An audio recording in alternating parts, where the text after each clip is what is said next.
ঢিলা ব্যবহার করেন আর না করেন, পেশাবে ঢিলা ব্যবহার করবেনই করবেন। নারীদের পায়খানায় ঢিলা ব্যবহার করা অত্যন্ত জরুরি। তাদের হাতের রান্না আমাদের খাওয়া লাগে। পায়খানায় যদি ঢিলা ব্যবহার না করে, পরিষ্কার পরিচ্ছন্নতা খুব একটা হয় না।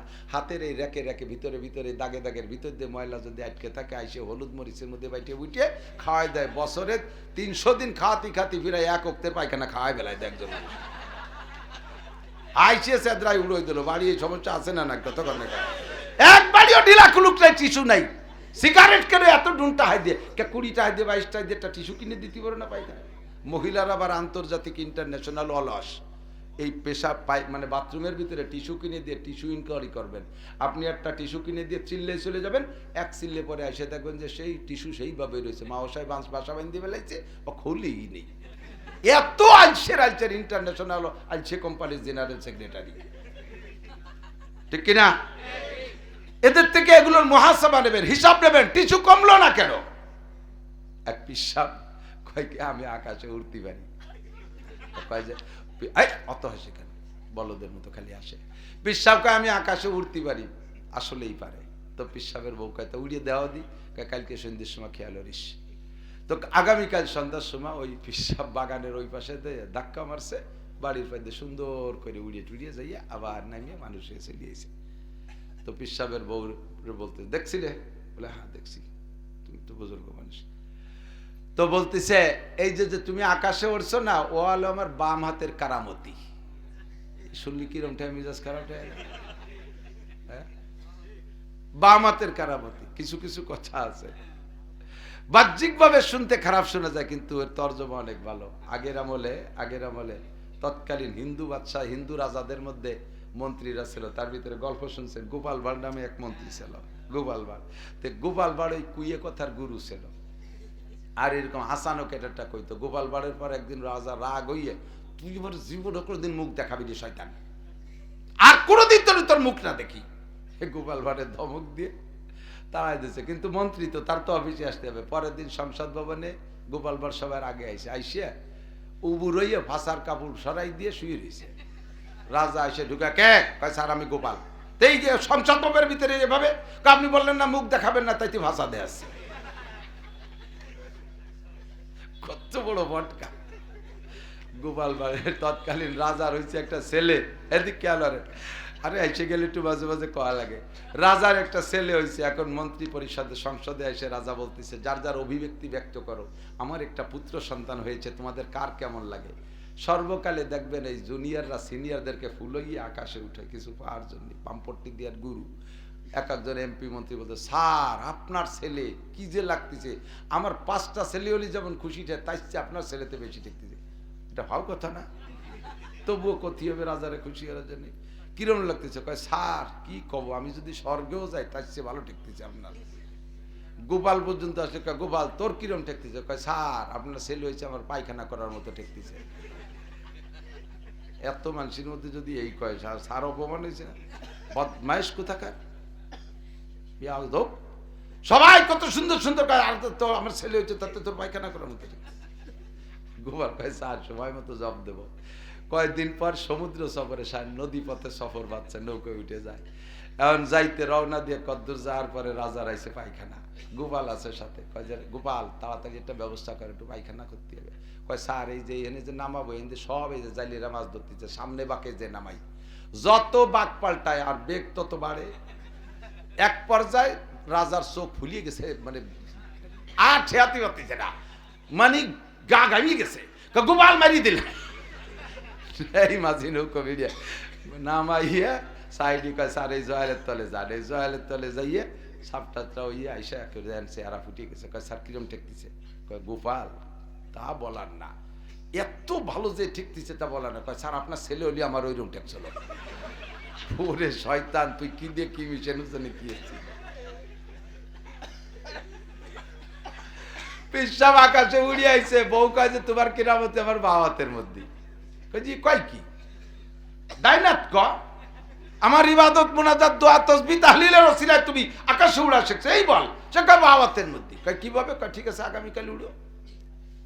আগামীকাল পর্যন্ত 2-3 ওয়াক্ত যা রান্না করছে, এই বাথরুমে যাইয়া ঢিলা কুলুক ব্যবহার করে ময়লা টয়লা হাতে নিয়ে এসে মই মশলা বাইটে খাওয়া দিয়েছে। পিসাবের কলব দুর্বল হয়ে গেছে, বলে আজকে একটু ওড়ো তো। আজকে যে ওই পাশে বাগানের ওদের যে যত কুদি মারে উপরে ওঠার জন্য উপর দিক যায় না, খালি জাহি মেরে নিচেই পড়ে যায়। আইসে কয় ঘটনা কি বুঝতে পারলাম না, তুমি কি কইলে আর কি এলে? কয় যে আমার বাম হাতের মধ্যে আমি বাথরুম করছি এই একদিন পর্যন্ত একবারও ঢিলা কুলুক ব্যবহার করি নাই, ময়লা হাতে রান্না করে খাওয়াইছি, তোমার কলব শেষ। 60 কোটি বছরও যদি কেউ হায়াত পায়, এই 60 কোটি বছর নফল ইবাদত করলে যেই নাকি আল্লাহ তাআলা একটা মাসালার বিনিময়ে তার চেয়ে বেশি নাকি দান করে। কাজেই আজকে সুন্দর করে ঘেরাও, চালটাও সুন্দর, বাউন্ডারি সুন্দর, একেবারে খুব সুন্দর একটা ইন্ডাস্ট্রিজের মতো দেখা যাচ্ছে, ইন্ডাস্ট্রিজের চাল। তো এই ইন্ডাস্ট্রিজটা আমাদের এখানে দুনিয়ার কোনো পণ্য তৈরির ইন্ডাস্ট্রি না, এটা নেকি তৈরির ইন্ডাস্ট্রি। এখান থেকে যে যত কায়দায় চালাকি চতুরতা করে পারি, কৌশল করে পারি, নেকি কামাই করে নেব। রাজি আছেন না? হুজুর বলেন আল কাইয়িসু মান দানা নাফসাহু ওয়া আমিলা লিমা বাদাল মাউত। চালাক, জ্ঞানী, হুঁশিয়ার, বুদ্ধিমান, 4টি সিফাত। চালাক, জ্ঞানী, হুঁশিয়ার, বুদ্ধিমান। মান ওই ব্যক্তি, দানা নাফসাহু যে নিজেকে নিজে দিনদার বানাইলো, ওয়া আমিলা লিমা বাদাল মাউত আর মরণের পরে প্রয়োজন মনে করে নেক আমল করে প্রস্তুত থাকলো, ওই লোকটা অরিজিনাল চালাক। বুঝেন নাই? আমাদের দেশে চালাক কাকে বলে? যে যত বড় ফাঁকিবাজ সে তত বড় চালাক। ফাঁকিবাজরা চালাক না, ফাঁকিবাজরাই বোকা। চালাককে যে কায়দা করে কৌশল করে নেকি কামাই করে ওইটা হলো আসলে চালাক। আর বোকাকে হুজুর বলেন ওয়াল আজিজু মান আতবা নাফসাহু হাওয়াহা ওয়া তামান্না আলাল্লাহ। আনাড়ি, বোকা, আহাম্মক, বেয়াকুব, নির্বোধ যা বলা যায়, সবচাইতে কম বক্ত, হতভাগ্য, দুর্ভাগ্য, আহাম্মক ওই ব্যক্তি মান আতবা নাফসাহু হাওয়াহা, মনে যা চায় তাই করে। দাঁড়াই থাকতে মনে চায় দাঁড়াই থাকে, এটি বেড়াতে মনে চায় এটি বেড়ায়, চানাচুর বাদানের দোকানে যে ঘুরে বেড়াতে মনে চায়, যা খুশি তাই মনে চায়। আর মাঝে মাঝে 2 কেজি জিলাপি কিনে দিয়ে একটা মিলাদ দিয়ে বেস্তের আশা করে বসে থাকে। এত বড় আবাল হয় না দুনিয়ায়। হুজুর কা এসছে বড় আর আবাল হয় না, এর চেয়ে বড় আহাম্মক হয় না। আপনারা কি আহমক হতে চান না চালাক হতে চান? নবীর ভাষায় চালাক হতে চান না? চালাক কারে কইলে মনে আছে? যে কোনো কৌশল করে নেকি বেশি কামাই করে নেয়, সেই লোকটা চালাক। চালাক হতে চান তো? যদি চালাক হতে চান, অল্পের ভিতরে ছোট্ট একটা আমলে 1 বস্তা নেকি শিখাই দেব। করবেন আমলটা? করবেন ইনশাআল্লাহ। যার সামনে যতটুকু ফাঁকা আছে, সামনে থেকে আগে বসলে 10 বছরে তেকাবে সওয়াব। একটা না লাগাতার 10 বছরে তেকাবে সওয়াব। দেখি চালাক কেডা আছে। ও যে রাস্তায় কয় চালাক দাঁড়ায় রয়েছে।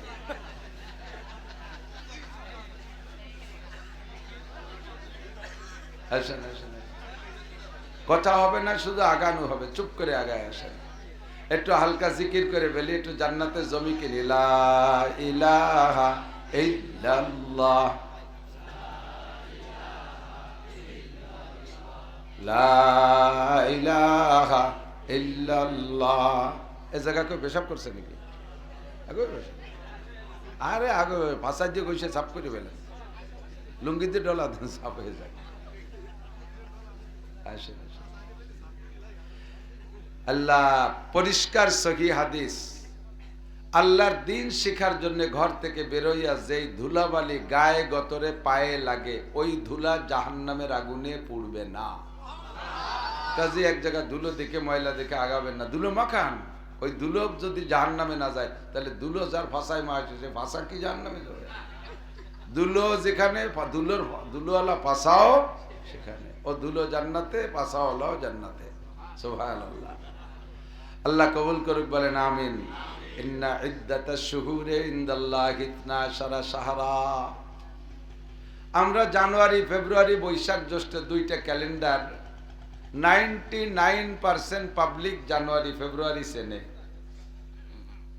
50% পাবলিক, অর্ধেক পাবলিক বৈশাখ জ্যৈষ্ঠ আষাঢ় চেনে। পোলা পান্ডা বা জেনারেল শিক্ষিতরা বৈশাখ জ্যৈষ্ঠ বাড়ি একটা হিসেব রাখে না।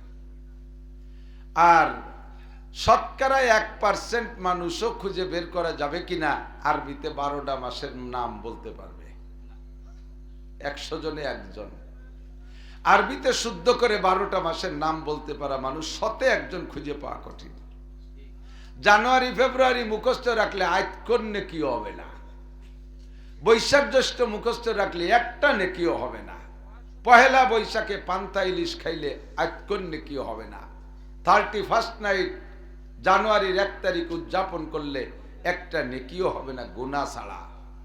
কিন্তু আরবি 12 মাস কথা হবে না, আরবি 12 মাস মুখস্থ রাখলে সুন্নতে মুআক্কাদার কারণে আপনাকে 100 শহীদের সওয়াব দেওয়া হবে।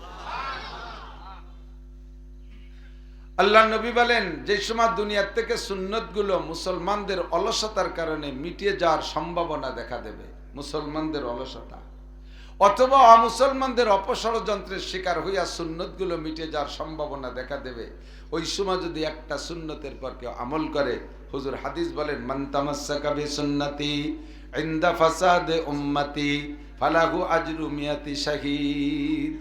এই সময় একটা সুন্নতের পর আমল করলে আল্লাহ তাআলা তাকে 100 শহীদের সওয়াব দান করে। বলেন সুবহানাল্লাহ। যতবার ফাঁকে ফাঁকে সুবহানাল্লাহ বলবেন, অতবার আপনার জান্নাতের মধ্যে বিশাল একটা ফলদার গাছ লাগানো হতে থাকবে।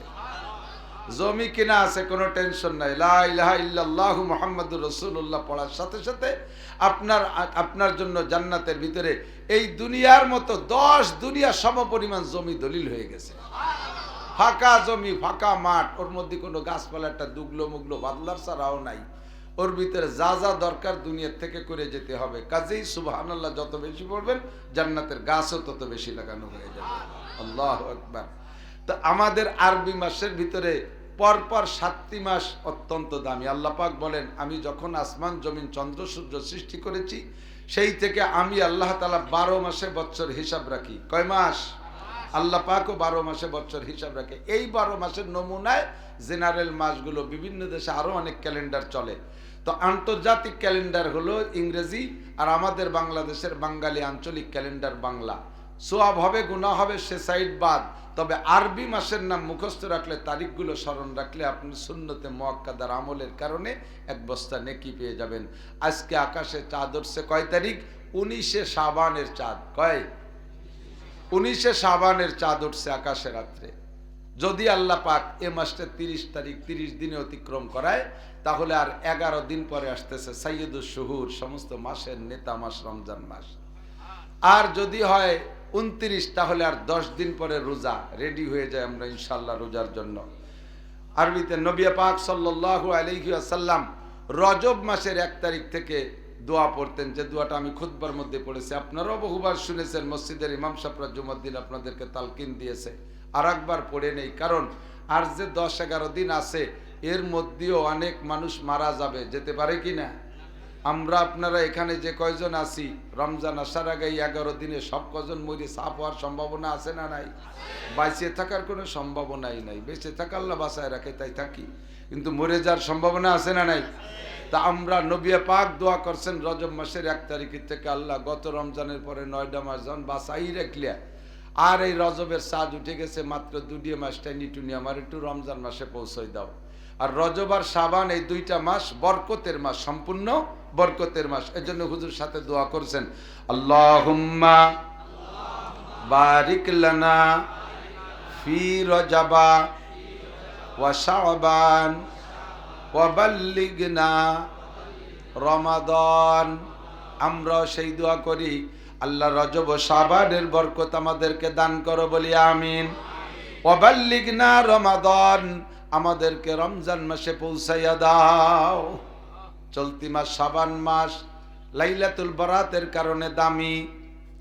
গত যে মাস চলে গেছে রজব মাস, ওই মাসটা দামি হওয়ার কারণ আমাদের নবী বিশ্ব নবী মুহাম্মদুর রাসূলুল্লাহ সাল্লাল্লাহু আলাইহি ওয়াসাল্লামকে দুনিয়ায় বসাইয়া 4টি মিডিয়ায় এলেম শিক্ষা দিয়েছেন। 1 নম্বরে রুইয়ায় সালেহা, সত্য স্বপ্ন। সব নবীদের স্বপ্ন শতভাগ সত্য, আমাদের নবীর স্বপ্ন 100 সত্য। নবী পাক স্বপ্নে দেখলে সেই স্বপ্নে যদি একটা ফরজ পাইতেন, উম্মতকে যদি বলতেন আমি স্বপ্নে এই জিনিসটা ফরজ পেয়েছি, তোমরা বিশ্বাস করো, বিশ্বাস করো, ফরজ আমল করো ফরজ, এ কথা বলা যাবে না। এটা জিবরাইল এনে দেয় নাই, নবী স্বপ্ন পেয়েছে। স্বপ্ন নবী পাকের স্বপ্ন শতভাগ সত্য। স্বপ্নের মাধ্যমে নবীকে ইলম শিক্ষা দিয়েছেন। 2 নম্বরে ইলহাম, সিনার ভিতরে সরাসরি ইলম ঢুকাই দিছে। সিনার মধ্যে এলেম দিয়ে দিয়েছে, এর নাম হলো ইলহাম। আর একটা হলো কাশফ, যে বিষয় নবীকে জানানোর ইচ্ছা করেছেন আল্লাহ, ওই বিষয়টা সামনে ওপেন করে দিতেন। জান্নাত নবীকে জানাবে, একেবারে জান্নাতগুলো সামনে খুলে দিত। আসরের নামাজের পরে নবী পাক একদা পাহাড়ের নিচে, পাহাড়ের ছায়া জায়গায় বৈশা সাহাবায়ে কিরামদেরকে নিয়ে জান্নাত আর জাহান্নামের আলোচনা করতেছেন। যখন জান্নাতের আলোচনা করতেছেন, জান্নাতের গাছগুলো এমন, ফল পাকড়া এমন, জান্নাতের হুররা এরকম, জান্নাতের গেলমানরা এরকম, বিস্তারিত বয়ান করতেছেন। মাঝে মাঝে হুজুর গাছের থেকে ফল তুললে হাতের অবস্থা একরকম, কাহারো হাত ধরতে গেলে হাতের অবস্থা আর এক রকম। নবী পাক সামনের দিকে হাত বাড়ান, কখনো যেন মনে হয় গাছের একটা ফল তুলেন, আবার কখনো মনে হয় যেন কাহারো হাত ধরেন, অথচ খালি হাতে ফিরে আসেন। সাহাবায়ে কিরাম জিজ্ঞেস করলেন, হুজুর মনে হয় যেন কি ধরেন, অথচ খালি হাত, মনে হয় যেন কি ছেড়েন, অথচ খালি হাত, ঘটনা কি বুঝলাম না। হুজুর বলেন, আমি যখন জান্নাতের বয়ান তোমাদের সামনে দিচ্ছিলাম, জান্নাতের গাছের গোড়া উপর দিক মাথা নিচু মুখী, ফলে ফুলে ভরা, আমি ফল তোলার জন্য ওই ফলের বয়ান যখন করি, জান্নাতের গাছ একেবারে আমার হাতের নাগালে চলে আসছিল। মনে করলাম একটা ফল তুলে রাখি তোমাদের খাওয়াবো। যখন জান্নাতের নারী হুরদের বয়ান করি, তখন হুররা আমার হাতের নাগালে চলে আসে।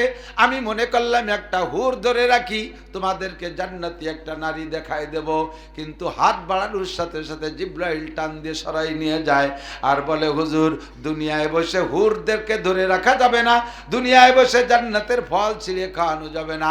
জাস্ট হুবহু বর্ণনা করার জন্য আপনাকে সুবিধার্থে আল্লাহ পাক এই জান্নাত আপনার সামনে ওপেন করে দিতে বলেছেন। তাই দেখে দেখে উম্মতকে বলে দেন, যে এই ব্যক্তি বিশ্বাস করবে ইউমিনুনা বিল গায়ব, এই না দেখে যারা বিশ্বাস করবে তাদের জন্য হুবহু এই জান্নাত বরাদ্দ থাকবে। 8টা জান্নাত হুজুর এমন করে দেখে দেখে বললেন। এরপরে এবার জাহান্নামের আলোচনা করেন। হুজুর একটা একটা করে জাহান্নামের সব কিছু দেখেছেন, জিব্রাইল সামনে খুলে ধরছে, দেখে দেখে বলছে, এর নাম হলো কাশফ। আল কাশফ খুলনা, সামনে খুলে যা নবী খুলে সব খুলে খুলে বয়ান করেছেন। গত রজব মাসে নবী পাক মেরাজে গিয়েছিলেন না? মেরাজে গিয়েছিলেন। মেরাজ থেকে আসার পরে হুজুর মেরাজের কিস্সা উম্মতের কাছে শুনাইলেন। মুসলমানরা পর্যন্ত, সাহাবায়ে কেরাম পর্যন্ত প্রথম চান্সে বিশ্বাস করতে কেমন যেন থ খেয়ে গেছেন। কি বলে হুজুর, একে রাত্রে কত বড় লম্বা সফর, একই রাত্রে মক্কা থেকে প্রথম মদিনা। যারা গিয়েছেন তারা জানেন কত পথ। এখন এই বাসে, দ্রুতগামী বাসে যাইতে 6-7 ঘন্টা লাগে, আর সে সময় উটের পিঠে যাইতে 7 দিন লাগতো। এক রাত্রে প্রথম নবী মক্কা থেকে মদিনায়, সেখান থেকে চলে গেছেন জাবালে তুর। তুর পাহাড় আর এক দেশে, সিরিয়ার ভিতরে সম্ভবত তুর পাহাড়ে গিয়ে তুর পাহাড় দেখছেন। একই রাত্রে সেখান থেকে আবার মাদায়েন, হযরত মুসা আলাইহিস সালামের শ্বশুর বাড়ি, শুআয়ব আলাইহিস সালামের বাড়ি গেছেন। সেখান থেকে গিয়েছেন বাইতুল লাহাম, ইসরাইলের ভিতরে বাইতুল লাহাম, হযরত ঈসা আলাইহিস সালামের জন্মস্থান, সে জায়গা দেখাইলেন। সুম্মাইলা বাইতুল মাকদেস, এরপরে বাইতুল মুকাদ্দাসে গেলেন। বাইতুল মুকাদ্দাসে গিয়ে 2 রাকাত নামাজ পড়াইলেন। সুম্মাস্তাওয়া ইলাল আরশ, সেখান থেকে আরশের দিকে রওনা দিলেন। 7টা আসমান পার কইরা তার উপরে বাইতুল মামুর, ফেরেশতাদের মসজিদে নামাজ পড়লে সেখান থেকে সিদরাতুল মুনতাহা, আরো উপরে সীমান্তের কুল গাছ। সিদরাতুল মুনতাহা যাওয়ার পরে জমিন থেকে সিদরাতুল মুনতাহা যত দূর, ওখান থেকে আল্লাহর আরশ তত দূর। জিবরাইল আর বুরাক সিদরাতুল মুনতাহার কাছে থেমে গেল। আসমান থেকে, আরশ থেকে একটা যানবাহন পরিবহন আসলো, নাম তার রফরফ। এটা ঘোড়া গাদার মতো না, একটা মুসাল্লা যায় নামাজের মতো। নবী পাকের সামনে আসলেন, নবী পাক বসলেন, একে টানে সা করে আরশে আজিম পর্যন্ত নিয়ে গেল। নবী পাক আরশে আজিমে যাইয়া রফরফের উপরে জুতা খুইলা আল্লাহ পাকের সামনের দিকে, আল্লাহর কুরসি চেয়ারের সামনে যাওয়ার জন্য ইচ্ছা করলেন। কুজো হয়ে নিচে হয়ে যখন জুতা খুলতে চেষ্টা করলেন, আল্লাহ পাক আরশে আজিমের মালিক ডেকে বললেন, মা তাসনা ইয়া হাবিবি, বন্ধু আপনি কি করেন? নবী পাক বললেন আখলাহু নালাই, আমি আমার জুতো জোড়া খুলে আসি আল্লাহ, আসছি যখন আসবো তো আপনার সামনে জুতা জোড়া খুলে আসি। আল্লাহ পাক বললেন জুতা কেন খোলেন? নবী পাক জবাব দিলেন আল্লাহ আমি আসার সময় জাবালে তুর দেখে আসছি, দুনিয়ার একটা পাথরের পাহাড়, মুসা নবীকে সেই পাহাড়ে আপনি ডেকে পাঠিয়েছিলেন। মুসা নবী জুতা সহ উঠতে গেলে আপনি বলেছিলেন ইয়া মুসা ফাকলা নালাইক ইন্নাকা বিল ওয়াদিল মুকাদ্দাসি তুয়া, ও মুসা জুতা খুলে আসো, তুমি যে জায়গা আসতেছো জায়গাটা বড় পবিত্র, দুনিয়ার জুতা পইরা এ জায়গা আসা যাবে না, জুতা খুলে আসো। দুনিয়ার একটা পাহাড়ে যাইতে মুসা নবীকে দিয়ে জুতা খুলাইলেন, আপনার আরশে আজিমে আমি দুনিয়ার জুতা পইরা কেমনে আসি? আল্লাহ পাক বললেন বন্ধু মুসার জুতার তোমার জুতা এক দামে বিক্রি হয় না, একটু বলেন সুবহানাল্লাহ। মুসার জুতা পায়া পায়ে দিয়া তুর পাহাড়ে যাওয়া যায় না, কিন্তু তোমার জুতা পায়ে পরে আরশে আজিমে আসবা, তোমার জুতার ওসিলা আমার আরশ আরো ধন্য হবে। জুতা পরে নবী পাক গেলেন, ফাজালা সাবাইনা ইয়াদাইল্লাহ, যাইয়া আল্লাহর সামনে বসে গেলেন আর একখান চেয়ারে বেঞ্চে, এই খাই দুটো টাকা চোয়ালা, আল্লাহর সামনে যে কি আর একখান চেয়ারে বসে ফিরিয়ে বইতে মুড়া বাইতে দই আটু উঁচু হয়ে দিয়ে আশঙ্কাটা দিয়ে সাধুকে মতো ফাজালা সালাত হাইয়াতি তাশাহুদ আর তাহিয়াতু সুরতে বসছে। আল্লাহ পাক জিজ্ঞেস করেছেন ইয়া হাবিবি বিমা জিতা মিন দুনিয়াক, তুমি দুনিয়ার থেকে আসছো, দোস্তের বাড়ি দোস্ত কি নিয়ে আসছো, একটু প্যাকেজ কি আনছো, মিষ্টি আসটা?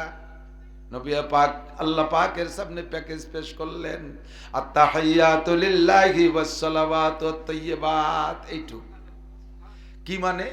খাইরুল কালামে মা কাল্লা ওয়া দাল্লা ওয়া লাম ইয়ামুল্লা, সবচেয়ে ভালো কথা ওই কথা যে কথা বলতে ছোট কিন্তু ব্যাপক তর্জমা বুঝায়, বুঝতে আবার কষ্ট হয় না, এই কথা সবচেয়ে ভালো কথা, ঠিক না? আল্লাহ পাক বললেন কি নিয়ে আসছো? নবী পাক জবাব দিলেন আত-তাহিয়াতু লিল্লাহি ওয়াস সালাওয়াতু আত-তাইয়্যিবাত, যত প্রশংসা পবিত্রতার যত ইবাদত আমার দ্বারা করা সম্ভব সব একমাত্র তোমারই জন্য নিয়ে আসছি, আর কের জন্য না।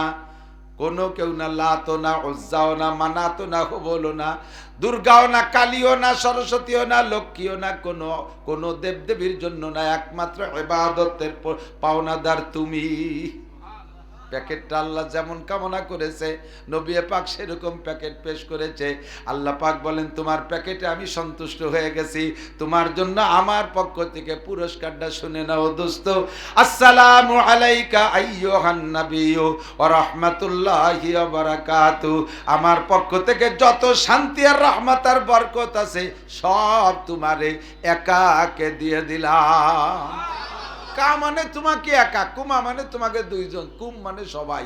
এ জায়গা আত-তাহিয়াতু কুমা না আত-তাহিয়াতু কা আলাইকা, আসসালামু না আসসালামু আলাইকুম, আসসালামু আলাইকা, হে নবী তোমারে একারে দিয়ে দিলাম আমার শান্তি, ও রাহমাতুল্লাহি ওয়া বারাকাতু, আমি আল্লাহর রহমত আর বরকত সব তোমারে একারে দিয়ে দিলাম। ও জায়গা আল্লাহ দেয় আর নবী নেয়, বুঝেন, খেয়াল করেন, দেয় কে নেয় কে? আর কেউ আছে? দুইজনের লেনদেন হচ্ছে, এত বড় বরকতের বস্তা, নবী ওই জায়গাতে জুত করে সুইস ব্যাংকে একা একা ঢুকই দিয়ে চলে আসতে পারত। আমাকে নেতাকে যা স্বভাব, যদি কোনো জায়গা গোপন কিছু পাই উম্মতে জানতে না পারলি ও আর দুনিয়ায় থাকতে জানার কায়দা নেই। তখন আমরা হজে যাইয়া কুরবানি দিয়ে আসি, ওই কুরবানির গোশত কোনো হাজি নিজেরা খায় না, খুব একটা খায় না, দুই একজন একটু সামান্য খায়, বেশিরভাগই থুই আসি আমরা। এই কুরবানিগুলো গুছাই গাছাইয়া সৌদি আলারা নাড়ি বুড়ি ফেলে চুলিয়ে টুলি কায়দা হয়ে দিয়া এরপরে কাপনের কাপড় ভরাইয়া গোসল টোসল করাইয়া বিনা জানাজায় পাঠায় দেয় বিভিন্ন দেশে, গরিব গরিব দেশে পাঠায়, আমাদের বাংলাদেশে আসে সবচেয়ে বেশি। প্রত্যেক বছর আসে, আমরা তো প্রত্যেক বছরই অ্যাভেলেবেল পাই, কথা কয় না, পান দুম্বা পান কোথায় যায়? আল্লাহ প্রত্যেক এতিম গরিব অসহায় যারা ঢাকায় 10তলা 15তলা বাড়ি আছে, এই অসহায় গরিব যারা, তাকে বাড়ি জিন্দা কবর আছে, ফ্রিজ, ওর মধ্যে লোড দিয়ে সারা বছর কুরবানির বরকত খায়, গরিবের কপালে হয় না, ঠিক না? নবী পাককে আল্লাহ দিলেন আর নবী নিলেন, পাইলেন। ও জায়গায় একাই যদি বস্তা ভরে নিয়ে আসতেন, ঠাকাডুর কেউ ছিল না, দিয়েছেন আল্লাহ। রহমাতে আলম নবী এই পার্সিয়ালটিটা করেন নাই। নবী পাক সে জায়গায় বসে বললেন, আসসালামু আলাইনা ওয়া আলা ইবাদিল্লাহিস সালিহিন। ও আল্লাহ, আমি আমার এতিম উম্মতকে দুনিয়ায় রেখে আসছি, তুমি আমাকে গোপনে আইনে এত বড় নিয়ামত দিলে, এটা আমার সমস্ত নেককার উম্মতের পক্ষ থেকে গ্রহণ করলাম। আমাদের সবার পক্ষ থেকে হুজুর নিয়ে আসছেন। হামিলাতুল আরশ ওয়া ইয়াহমিলু আরশা রাব্বিকা ফাওকাহুম ইয়াওমাইযিন সামানিয়া। আল্লাহর আরশ বহন করে 8 জন ফেরেশতা। বিশাল আরশের দূরে দূরে 8টা খুঁটি। আরশের কয় খুঁটি? 8টা খুঁটি। আরশ মানে স্টেজ, আর কুরসি মানে চেয়ার। এই চেয়ারটা বড় না স্টেজ বড়? স্টেজ বড়, ঠিক না? স্টেজের পায়া চেয়ারের চেয়ে বেশি না কম? নিচে বইরে পায়া। কিন্তু আল্লাহর চেয়ারের পায়া বেশি, আরশের পায়া কম। আল্লাহর চেয়ারের পায়া 8 লক্ষ। বলবেন না? কয় লক্ষ? 2 পায়ের মাঝখানে 1.5 হাত ফাঁকা না। একটা তেজি গুড়া 1000 বছর দৌড়াইলে 1 পায়া থেকে আর 1 পায়া পাবে না। এরকম পায়ার 8 লক্ষ পায়া চেয়ারে। তাহলে চেয়ার খান কত বড়? এবার চেয়ারের চাইতে আরশ বড়। কত বড়? কিন্তু আরশে মাত্র 8টা খুঁটি, 8 জন ফেরেশতা ধরে উঁচু করে দাঁড়িয়ে আছে। এবার ওই 8 জন ফেরেশতা আল্লাহর রাসূলের কথোপকথন শুই না দূর থেকে আঙ্গুল উঁচু করে বলে, আশহাদু আল্লা ইলাহা ইল্লাল্লাহ ওয়া আশহাদু আন্না মুহাম্মাদান আবদুহু ওয়া রাসূলুহু। আল্লাহর রাসূল দুইজনে যা বলাবলি করছেন, লেনদেন করেছেন, আমরা 8 জন ফেরেশতা শুনে বেলাইছি, আমরা সাক্ষী আল্লাহ ছাড়া কোনো মাবুদ নাই, মুহাম্মাদুর রাসূলুল্লাহ ছাড়া আর শেষকালে কোনো নবী নাই। এ দুষ্ট যুবক, আমার দিক তাকাও। ভিতরে ভিতরে ওই পোকা সেই পোকা সার পোকার মতো কাদিয়ানি ঢুকে গেছে। কতক্ষণ? এখনো তারা আত্মপ্রকাশ করে না আমাদের এলাকায়। যেহেতু আল্লাহর রহমতে এলাকা এখনো আহলে হক উলামায়ে কেরাম 99% বলকে 1999% মুসলমান, বিশ্বনবী মুহাম্মদুর রাসূলুল্লাহর রিসালাতের পর বিশ্বাসী। এ জায়গা কাদিয়ানির মাথা উঁচু করলে তার মাথা ফাটায় ফেলবে পাবলিকই।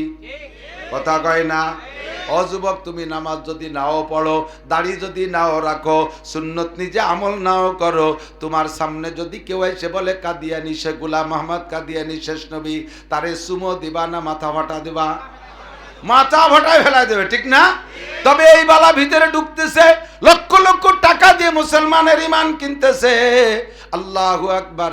ফেরেশতারা বললেন, আখেরি নবী মুহাম্মাদুর রাসূলুল্লাহ, আর কোন নবী আসবেও না, আসার দরকারও, ঠিক না? নবী পাককে সামনে বসাইয়া আল্লাহ পাক সূরা বাকারার শেষ 2 আয়াত, আমানার রাসূলু বিমা উনজিলা ইলাইহি মির রাব্বিহি, এখান থেকে নে লাস্টের 2 আয়াত ওই জায়গায় বসায় পড়াইছে, আর আগের টুক জিবরাইলের মাধ্যমে মক্কায় বসাই পড়াইছে। ওই 2টা আয়াত দিয়া এরপরে 50 সালাওয়াত, 50 ওয়াক্ত নামাজ দেছে। কয় ওয়াক্ত? 50 ওয়াক্ত নামাজ দেছে। 50 ওয়াক্ত নামাজ নিয়ে নবী পাক চলে আসছেন খুশিতে খুশিতে। পঞ্চম আসমানে আসলে জিবরিল মুসা আলাইহিস সালাম বলছেন, বিমা জিতা ইয়া মুহাম্মদ মির রাব্বিক, তোমার রবের কাছ থেকে কি নিয়ে আসছো? নবী পাক জবাব দিলেন, 50 সালাওয়াত, 50 ওয়াক্ত নামাজ। কোন নবীর উম্মতরে আল্লাহ এত নামাজ দেয় নাই, আমার নবী আমার উম্মতরে 50 ওয়াক্ত দিয়েছে। হুজুর তো বেশি পেয়ে খুশি। মুসা আলাইহিস সালাম কয়, ভাই পাইছেন খুশি, ঠিক আছে, 50 ওয়াক্ত নামাজ 24 ঘন্টায় ভর্তি গেলি কয় মিনিট পর পর ওয়াক্ত হিসাব করছেন? কয় হ্যাঁ, তা তো 20 মিনিট পর পর একা করে, তাহলে তো কোনো কাম কাজই করতে পারবে না, উম্মত কি করবে? তখন হুজুর খেয়াল করছে, তাই তো ঠিকই তো কইছে, তাহলে কি এরা যায়? কয় যে নিচে গেলে আর উঠতে পারবে না, না উপরে থাকতে থাকতে একটু ফিরে যান, পঞ্চম আসমানে আছেন, ফিরে যান। সুম্মারজি ওয়াস্তাকিল মির রাব্বিক, আল্লাহর কাছে যেটুকু কমাই নিয়ে আসেন। জাররাবতু বি উম্মতি বি সালাসাতি আওকাত, আমার উম্মতের উপরে মাত্র 3 ওয়াক্ত নামাজ ফরজ ছিল, তাই বাদামের দল ভরে নাই। আর আমার উম্মত তো কত শক্তিশালী উম্মত, 30 ফুট 20 ফুট 25 ফুট লম্বা, কত শক্তিশালী, ফিরাউনের মতো আন্তর্জাতিক খ্যাতি সম্পন্ন দামড়ার সাথে কতদিন মারামারি যুদ্ধ বিগ্রহ করা উম্মত আমার। এই শক্তিশালী উম্মত 3 ওয়াক্ত পড়ে নাই, আর আপনার উম্মত হবে দুর্বল, লা তুতিকু, তারা পারবে না, এত নামাজ পড়তে পারবে না। আপনার উম্মত 16-17 বছর বয়সে ডায়াবেটিসে কাতরাতি থাকবে, 15-16 বছর বয়সে মাথার চুল পাকে ফকা ফক সাদা হয়ে যাচ্ছে, যাচ্ছে না? 12-14 বছরে পোলাপান চশমা ছাড়া পায়খানার দরজা খুঁজে পায় না। এই দুর্বল হাঁটুচুলা উম্মত এত নামাজ পড়তে পারবে না। একটু ফিরে যান, নবী পাক ফিরে গেলেন, আল্লাহ কয় লিমা রাজাতা হাবিবি, আবার আসছেন কেন? কয় আল্লাহ আমার উম্মত দুর্বল, নামাজ একটু কমাই দেন। 5 ওয়াক্ত কমাইলেন আল্লাহ, 45 নিয়ে চলে আসছে। মুসা আলাইহিস সালামকে আবার যান, এমন করে 9 বার ঘুরাইছে, যে বাড়ি যায় মোটে 5 ওয়াক্ত কমায়, বেশি কুবাই না। আল্লাহর সিদ্ধান্ত লাস্টে রাখবে 5 ওয়াক্তই, কিন্তু বারবার ঘুরাই কেন? কয় বন্ধুরে ঘুরাই ঘুরাই যতবার দেখা যায় ততবার মজা পাওয়া যায়।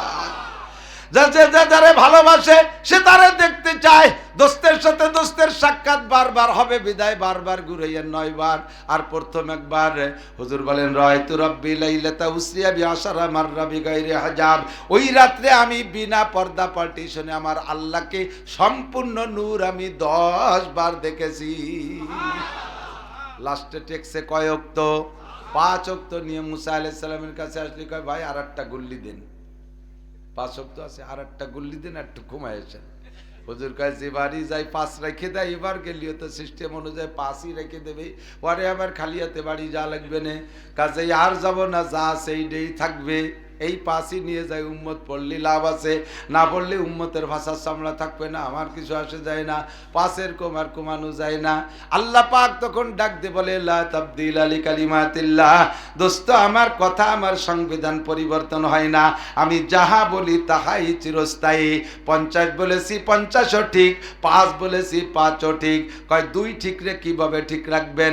আল্লাহ কয় মান জাবিল হাসানা ফালাহু আশরু আমসালিহা, যে একটা নেক আমল করবে আপনার উম্মত, তাকে আমি 10 গুণ নেকি দান করব। নামাজ পড়বে 5 ওয়াক্ত, প্রত্যেক 1 ওয়াক্তের বিনিময়ে 10 ওয়াক্তের নেকি। কোন সুবহানাল্লাহ। মান জাবিল হাসানাতে ফালাহু আশরু আমসালিহা, যে একটা নেকের কাজ করবে তার 10 গুণ নেকি দেওয়া হবে। কাজেই 5 ওয়াক্ত পড়বে কিন্তু নেকি পাবে 50 ওয়াক্ত। বিস্তারিত ঘুরে গেলে জান্নাত সরাসরি ভিতরে ঢুকে দেখে আসছেন, জাহান্নামও দেখে আসছেন। আসার পরে এবার মক্কায় এসে যখন এই জান্নাতের এই বিষয়, 1 রাত, মাত্র 1 রাত, এটা রাত আবার গোড়ার থেকে না, রাত 12টার পরে যাই, অল্প একটু টাইম, দুনিয়ার কোনো কিছু পরিবর্তন হয় নাই। যে পানি হুজুর ঘরের থেকে বেরোয় গেছেন, ঘরের দরজার তালা কড়া নড়তেছিল, আইসেও দেখেছে সেই কড়া নড়তেছে। আল্লাহ তাআলা সব কিছুকে ব্রেক করে দিয়েছে, এর ভিতরে কোনো বাড়তি কমতি হবে না। যে যেখানে আছে সে সেখানে থাক। আমার দোস্তর এই লম্বা সফর সারতে যত বছর লাগে সে বছরকে বছর কাটাবো, দুনিয়া কি হালাতে থাকবে, এই কাম আল্লাহ করতে পারে কি পারে না? ক্ষমতা কার? এটা একমাত্র কার? আর Donald Trump, Joe Biden, Netanyahu, কোন ট্যামটমে কাম হবে না। ঠিক ঠিক না? সর্বময় ক্ষমতার মালিক আমার হুজুর এই সব কিছু দেখে শুনে আইসা ফজরবাদ বয়ান দেশে সাহাবাই কিরামদের কাছে শুনি হতভম্ব, কি কয়, এতদিন যা কইছে তা তো মানতে পারছি, যেভাবে মেনে নিয়েছি। এইটা কি কইল হুজুর? 7 আসমান পার হলেন, উড়লেন কিছু, বিমান নাই, রকেট নাই, কি গেলেন হুজুর, সবই বলছেন। তার ভিতরে সন্দেহ ভাব। এক শ্রেণীর সাহাবারা চুপ করে শুনি মেনে নিয়েছে। হযরত ওমর তাও কেমন কেমন একটু নরম নরম ভাব। যাই হযরত আবু বকরকে বলতেছে, ভাই হুজুর তো একদিন যা বলছে কোনো ভাব খারাপ করিনি, আজকে যা কইছে, কি কইছে? কয় এই কইছে। কয় যদি হুজুর যাই থাকে তাহলে সত্যিই গেছে। এ খবর হুজুরি কানে আইছে যে আর সব সাহাবায়ে কিরাম কেমন কেমন ভাব। আমার আবু বকর শুনিয়ে কয় হুজুর যাহা বলেছে সত্য বলেছে, এর চেয়ে যদি বেশি বলে তা আমি মানতে রাজি। হুজুরকে হুজুরের জবানে আবু বকর সম্পর্কে বলে দিলেন, আমার আবু বকরের উপাধি হলো সিদ্দিক।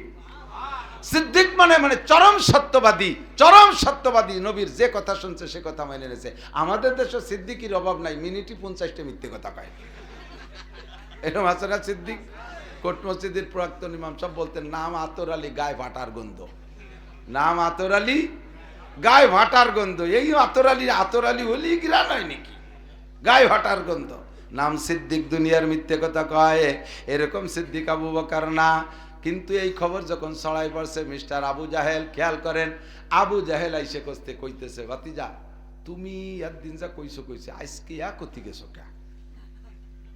কি কাকাজান কি হয়েছে? কই তুমি তোমার আল্লাহ তোমার উপরে উঠে নিচে যেভাবে নেচে গেছো, তোমার আর তোমার আল্লাহর ব্যাপার, তুমি এই যে বাইতুল মুকাদ্দাস, মদিনা, এই সব জায়গা ঘুরছো বলে একই রাত্রে এই ভাব কথা কও কে? তুমি গেছো কোনোদিন? না যাইয়ে যে জায়গা আছে না ওসব জায়গা আমি ঘুরিয়েছি। এক এক জায়গা জাতি 7 দিন 10 দিন 15 দিন 20 দিন 1 মাস লাগে, আর তুমি এক রাত্রি একটু টাইমের ভিতরে সব জায়গা ঘুরিয়েছো, আর কবা না হুজুর কাছে আচ্ছা গেছি তা কব না কে? আচ্ছা তো সব জায়গা বাদ দাও, তুমি কদি বাইতুল মুকাদ্দাস তো গেছো, ওর দরজা কয়টা জালনা কয়টা? হুজুর কি বাইতুল মুকাদ্দাসে জালনা দরজা গুনতি গেছে নাকি? কতক্ষণ? আমরা যে যে ঘরে বসবাস করি কয়জন বলতে পারবেন আপনার ঘরে কয়টা জালনা? আমি তো পারবো না, আমি পারবো না। আমার ঘরে কয়টা জানালে আমি নিজে হাতে বানাইছি, আমার বাপের গেলে ঘরে থাকি না, আল্লাহ আমার তৌফিক দিয়েছে যা বানাইছি। আমার ঘরে কয়টা জানালা কয়টা দরজা আমি তাও বলতে পারবো না। আমার বিল্ডিংয়ে কয়টা দরজা, ঘরে কয়টা দরজা সব আমি বলতে পারবো না। আর হুজুর এক রাত্রি কই জায়গা জালনা দরজা গুনতে গেছে নাকি? হুজুর কেল্লা নেছে যাওয়ার পথে ওইনে 2 রাকাত নামাজ পড়ায় চলে গেছে, এনে জালনা দরজা না করতে পারলে হুজুরের সফর বলে ওই নেই। হুজুর কয় যে কোন দামলার ফালাই বললাম, আল্লাহ চুপ করে বসে রয়েছে। জিবরিল আলাইহিস সালাম এসে কয় হুজুর কি হয়েছে এইভাবে চুপ করে বসে? কয় দাও নাই খবিসটা কি জিজ্ঞেস করে, সে বাইতুল মুকাদ্দাসে জালনা দরজা কয়টা সব আমি না করতে পারলি বলে আমার সফর হই নেই। তো জিবরাইলকে হুজুর কোনো টেনশন করে না, দেখতে পারলি তো বলতে পারবেন। হুজুরকে দেখবো কি, তো সে রাত্রি একবার দিয়ে আইছি, সে সময় তো আর আমি অত গুণী নেই। তো জিবরাইলকে হুজুর এক্ষুনি দেখবেন, সঙ্গে সঙ্গে নবী পাকের সামনে বাইতুল মুকাদ্দাস ওপেন করে দিয়েছে। যে কথা বলবো বলে বলছি, কাশ খুলে যাওয়া, হুজুরের সামনে বাইতুল মুকাদ্দাস খুলে দিছে, ঘুরোই ঘুরোই দেখাচ্ছে, ঘুরোই ঘুরে টেলিভিশনে দেখে না, ড্রোন ক্যামেরা দিয়ে ড্রোন ক্যামেরা করে উপরে দেখায়, সাইডে দেখায়, এপাশ ওপাশ ঘুরোই দেখায়। জিবরিল আলাইহিস সালাম আল্লাহর কুদরতি ড্রোন ক্যামেরা দিয়ে বাইতুল মুকাদ্দাস ঘুরোই ঘুরে দেখাচ্ছে হুজুরের সামনে। হুজুর চক্ষু বন্ধ করে দেখতেছেন আর মুসকি মুসকি হেসে বলতেছেন, চাচা জালনা দরজা কয়টা শুধু তাই করলে হবে না, ওতে রড মট কয়টা আছে তাও পাবো, কোন জালনায় কয়টা পাল্লায় কয়টা তক্তা আছে তাও কব, কোন পাশে কয় ইটের গাঁথ দিয়েছে তা বলবো। কব বাবা খালি খালি বোঝা বাড়াইও না, তুমি জালনা দরজাগুলো কব একটা ক্ষতি পারবা না নে, ওটা কবা মনে হচ্ছে যে আমি যাবো না নে, ও আমি যাইয়ে দেখবো, তুমি কবা আর আমি লিখে রাখবো। হুজুর কথা তুই খাতা ধর, আমি একটা কই একটার বিস্তারিত বললেন, লাস্টে বললেন যে তুমি তো খালি বাইতুল মুকাদ্দাস চাইছো, আমি আরেকটা জিনিস বলে দিই, বাইতুল মুকাদ্দাসের দরজার সামনে দেখবে একটু কুচু একটা পাথর আছে, ওটা মেয়ের খুঁটির মতো খাটো একটা পাথর আছে, ওর গলায় একটা ফুটো আছে, ও ফুটোটাও কি কারণে শুনে নাও। আমি ওই ওখানে যখন গেছি বুরাকে চড়ে, আমাকে জিবরাইল মসজিদের মধ্যে ঢুকাই দিয়া পরে দেই যে জিবরাইল পিছনে, বললাম ভাই ঘরে আসেন, মসজিদে আসেন। জিবরাইল কয় হুজুর না আপনি থাকেন, আমি আসতেছি, আমি বুরাকটা বাঁধিয়ে দিয়েছি। তো জিবরাইল ওই খুঁটির সাথে বুরাক বান্ধার জন্য আঙ্গুল দিয়ে খুঁচা দিচ্ছে, পাথরের গলা ফুটো হয়ে গেছে, ওর মধ্যে রশি দিয়ে বাঁধিয়ে দিয়েছে। ওইটা একটু দেখি আসতি, তুমি যারে ভাটাবার নিজে গেলেও যাইও, ওই ওই সেই পাথরের গলায় ফুটো আছে কিনা তাও তুমি দেখি এসো। সব খাতায় লিখে 10 জন রে দিও। তো গভর্নর, সৌদি আরবের গভর্নর ছিল তখন এই আবু জাহেল, ও গভর্নর লোক পাঠাইছে 10 জনের একটা টিম, যাইয়ে দেখবি 1 মাস যাবি, যাওয়ার 1 মাস, আসতে লাগবে 1 মাস, 10 দিন ধরে দেখবি, দেখে ভালো করে মিলেবি, কোন কোন জায়গায় লোকমা আছে ঠিক রাখবি, চিহ্ন দিয়ে রাখবি, খালি মিথ্যে কথা একটা ভুল হলিয়া তোর নবুয়তি ছুটেই দেবো। এই 10 জন যাইয়া ঘুরে ফিরে সব দেখে বলছে যে আইসে ডাইরেক্ট আগে আমার কাছে আসবি, মোহাম্মদের কাছে যাবি না, কে এর সাথে দেখা করবি না, খাতাটা জমা দিয়ে তারপরে একসাথে যাবো উদ্ধারে। এই 10 জন ঘুরে আইসা আবু জাহেলের কাছে যায়নি, সরাসরি যাইয়া হুজুর আলাইহিস সালামের হাতে হাত দিয়ে কয় আশহাদু আল্লা ইলাহা ইল্লাল্লাহ ওয়া আশহাদু আন্না মুহাম্মাদান আবদুহু ওয়া রাসূলুহু, বলেন না সুবহানাল্লাহ। চেরাগে রাকে ইজ্জত বর ফুরুজাত, চেরাগে রাকে ইজ্জত বর ফুরুজাত, কাছে কাস্তাব জানাদ রে শাশ বসুজাদ, ইরিদুন লিউতফিউ নূরাল্লাহি বিআফওয়াহিহিম আল্লাহু মুতিম্মু নূরিহি ওয়ালাউ কারিহাল কাফিরুন। ধর্মের যেই বাতি আল্লাহ জ্বালাইতে চায় ওই বাতি দুনিয়ার কেউ ফু দিয়ে নিভাইতে পারে না। কতক্ষণ তাবলীগের একদল উলামায়ে কিরামের বিপক্ষে লাইগা ইজতেমাকে নস্যাৎ করার জন্য টঙ্গীর মাঠে যাইয়া বেয়াদবি করেছে। কথা বলেন ঠিক কি ঠিক না? সেই দলের কারণে ইজতেমা বন্ধ হয় নাই, তাবলীগ বন্ধ হয় নাই। উলামায়ে কেরামের নেতৃত্বে ইজতেমা 2 বার করা লাগছে এবং তারা স্থায়ীভাবে ইজতেমাতে বাদ হয়ে গেছে। অরিজিনাল আসল দলের সাথে যারাই যখন বিয়াদবি করে আল্লাহ তাআলা তাদেরকে মাটির সাথে মিশিয়ে দেয়। ওই 10 জন এসে নবী পাকের কাছে কলেমা পড়িয়া ওরা সাহাবা হয়ে গেছে, আর সামনেতে যায় না। আবু জাহেল কয় 2 মাস 10 দিন তাদের টাইম দিলাম, তারা আসে না কেন? লোক পাঠাইছে, তারা এসে খবর কয় যে সেই 10 জন মুহাম্মাদের কাছারিতি বসা। আবু জাহেল ডেকে পাঠাইছে, এই তোরা আসিস কেন? আবু জাহেলের কাছে যাইয়া হাজিরা দিয়া কয় কি খবর? কয় তোরা আসিস নাই কেন? কয় তোমার কাছে জীবনও আসতাম না। মুহাম্মাদুর রাসূলুল্লাহ যা বলছে সব পাই টু পাই মিলে গেছে, একটাও মিথ্যে কথা বলে নাই। আল্লাহু আকবার। এবার আবু জাহেল কি কয় জানেন? গুপ্তে নাবুদ মিসলে তু সাহির দেগার সাহেরারা সর তুই ও তাজ সার। ভাতিজা তোমার মতো জাদুকর পৃথিবীতে নাই। এই জায়গায় বসে বাইতুল মুকাদ্দাসের ইট গুনিয়ে দিলিয়া, আর কেউ পারে না। একটু বলেন না নাউজুবিল্লাহ। এর নাম হলো কাশফ, এর নাম কাশফ, সামনে খুলে যাওয়া। মাররা রাসূলুল্লাহ সাল্লাল্লাহু আলাইহি ওয়াসাল্লাম বিকবরাইনি ওয়াদাবান। তিরমিজি শরীফের মধ্যে আছে হাদিস। সাহাবী বর্ণনাকারী বলেন, আমরা নবী পাকের সাথে রাস্তা দিয়ে হেঁটে যাচ্ছিলাম। যাইতে যাইতে কত দূর যাইয়া রাস্তার পাশে দেখি 2টা নতুন কবর। নতুন কবর দেখে 2 নবী পাক দাঁড়িয়ে গেলেন, আর সামনের দিকে হাঁটছেন না। আমরা বললাম ইয়া রাসূলুল্লাহ ইমশি, সামনে চলেন। হুজুর বললেন আর সামনে যাওয়া যাবে না। কেন যাওয়া যাবে না? কয় ইয়াদাবানে ফি হাদাইনাল কবরাইন, এই 2টা কবরের মধ্যে আযাব দেয়া হচ্ছে। আমি যদি না জানতাম চলে যাইতাম একটা ভিন্ন কথা। আমি রহমাতুল লিল আলামিন, গোটা জগতের জন্য রহমত। আমার কলেমা পড়া উম্মত এই 2 কবরের মধ্যে আযাব হচ্ছে, জানতে পারি একটা সমাধান না করে আমি কিভাবে সামনের দিকে যাইতে পারি? সাহাবায়ে কেরাম বললেন কাইফা আরাফতা ইয়া রাসূলুল্লাহ, কিভাবে বুঝলেন কবরে আযাব হচ্ছে? হুজুর বললেন কাশাফাল্লাহু বাইনা ইয়াদাইয়া, আমার চোখের সামনে আল্লাহ খুলে দিয়েছে কবরের মধ্যে কি হালাত আমি দেখতেছি। সাহাবায়ে কেরাম জিজ্ঞেস করলেন হুজুর ফামা বালুহুমা, কার কোন দোষে আযাব হচ্ছে এটা কি টের পাইছেন? হুজুর কয় হ্যাঁ তাও টের পাইছি, তা আমাকে জানাই দিয়েছে। আহাদুহুমা ইয়ামশি বিন নামিমা, দ্বিতীয় জন লা ইয়াস্তানজি ওয়ানিল বাউল। আমার দিক 2 জনের একজনের স্বভাব হলো চগলখুরি করা। কি করা? চগলখুর, বোঝেন তো? কথায় নয় সাই উল্টো পাল্টা টালটু বাল্টু করে, চগলখুরি করে। নামাজ পড়ছে, রোজা রাখছে, হজ করছে, যাকাত দিছে, ফরজ আছে, ওয়াজিব আছে, সুন্নত আছে, মুস্তাহাব আছে, টুপি আছে, দাড়ি আছে, পাগড়ি আছে, জুব্বা আছে, দস্তারখান আছে, ঢিলা আছে, কুলুক আছে, ইশতাক আছে, আবিন আছে, চাষ আছে, তাহাজ্জুদ আছে, সব আমল ঠিক আছে, কিন্তু একটা দোষ, লোকটা আর চগলখুরি করা অভ্যাস। এই চগলখুরির কারণে তার অনেক আমল বাতিল হয়ে গেছে। কবর আযাব থেকে বাঁচার যে আমল, সে আমল বাতিল হয়ে গেছে। এর কারণে তারে কবর আযাব দেয়া হচ্ছে। দ্বিতীয় জন আমার দিক থেকে লা ইয়াস্তানজি আনিল বাউল, দ্বিতীয় জনের স্বভাব হলো পেশাব থেকে পরিচ্ছন্নতা অর্জন করতো না। আমার দিক ভেরি ভেরি ইম্পর্টেন্ট মাসালা। পেশাব থেকে পরিচ্ছন্নতা অর্জন করতো না। লোকটা উট, ঘোড়া, গাদা, দুম্বা, ভেড়া চড়াইতো। ঘোড়া, গাদা, উট, দুম্বা, ভেড়ায় পেশাব করতো, ওর গায়ে ছিটে ছিটে লাগতো, ওটারে ভ্রুক্ষেপ করতো না। ওই অবস্থায় নামাজ পড়ে নিত। এই নামাজ হলো কবর আযাব মাপের জন্য 1 নম্বর তাবিজ। নবী পাক বলেন মান হাফাজা আলাস সালাওয়াত, যেই ব্যক্তি 5 ওয়াক্ত নামাজ ঠিক করে পড়ে, আকরামাহুল্লাহু বিখামসি খিসাল, 5টা পুরস্কার তাকে দান করা হয়। 5 ওয়াক্ত নামাজে কয় পুরস্কার? জোর হল পুরস্কার। কিসের বিনিময়? সবাই একটু কইতে হবে কিসের বিনিময়? সবাই রে বলাইছে এর জন্য যাতে কিয়ামতের ময়দানে যে কাবুর মতো মুখ না মুছে ফেলেন। কোনোদিনও শুনি নেই এই কাউ দেয় না, কাউ খাইয়ে দেয় ডালের সাথে এক বাড়িতে কিছু খাইনি, অথচ ডিম চুরিয়ে রেখেছে। এক কাউর মতো মুখ মুসপা, সেই বইতে আমি মস্ক করাই দিছি মা ইয়ালফিজু মিন কাউলিন ইল্লা লাদাইহি রাকিবুন আতীদ। মুখ থেকে যে কথাটা বের হয় ওইটা আমলনামায় লেখা হয়ে যায়। অস্বীকার করবেন, আল্লাহ বলবেন ইকরা কিতাবাকা কাফা বিনাফসিকা আল-ইয়াওমা আলাইকা হাসিবা। তোর আমলনামা তুই পড়ে দেখ, এ কথা বলছিস কি বলিস নাই। দেখবেন যে একেবারে তারিখ সহ, প্যান্ডেল সহ, একেবারে পুরো ফিল্ড সহ আপনার আমলনামায় ছবি করা রয়েছে। অস্বীকার করতে পারবেন না। 5 ওয়াক্ত নামাজে 5টা পুরস্কার। 1 নম্বর পুরস্কার হলো ইরফান হুজি কুলাইশ। হে আমার প্রাণপ্রিয় গোপালগঞ্জের যুবকরা, আমার দিক তাকাও। সারা দেশ জুড়ে যেই চাকরির জন্য সমন্বয় আন্দোলন কইরা দেশের ভিতরে একটা উল্টো পাল্টা হজবরল সৃষ্টি হয়ে গেছে। যারা আন্দোলন করছে, কয়জনে চাকরি পাইছো, কয়জনে চাকরি পাইছো, চাকরি কিন্তু পাও নাই।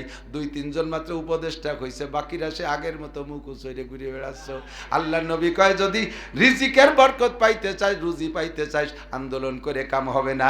ডক্টর ইউনূস বিদেশের থেকে বস্তা বইরে চাকরি এনে বস্তার মুখ খুলে দেয় নাই যে যার যে কয়টা লাগে খুঁটিয়ে নাও, এরকম দেয় নাই, কোনো সরকার দেয় নাই, দিতেও পারবে না। তবে এক সরকারি মাত্র রুজির বরকত দিতে পারবে, তিনি আমার জোরে বলেন কে?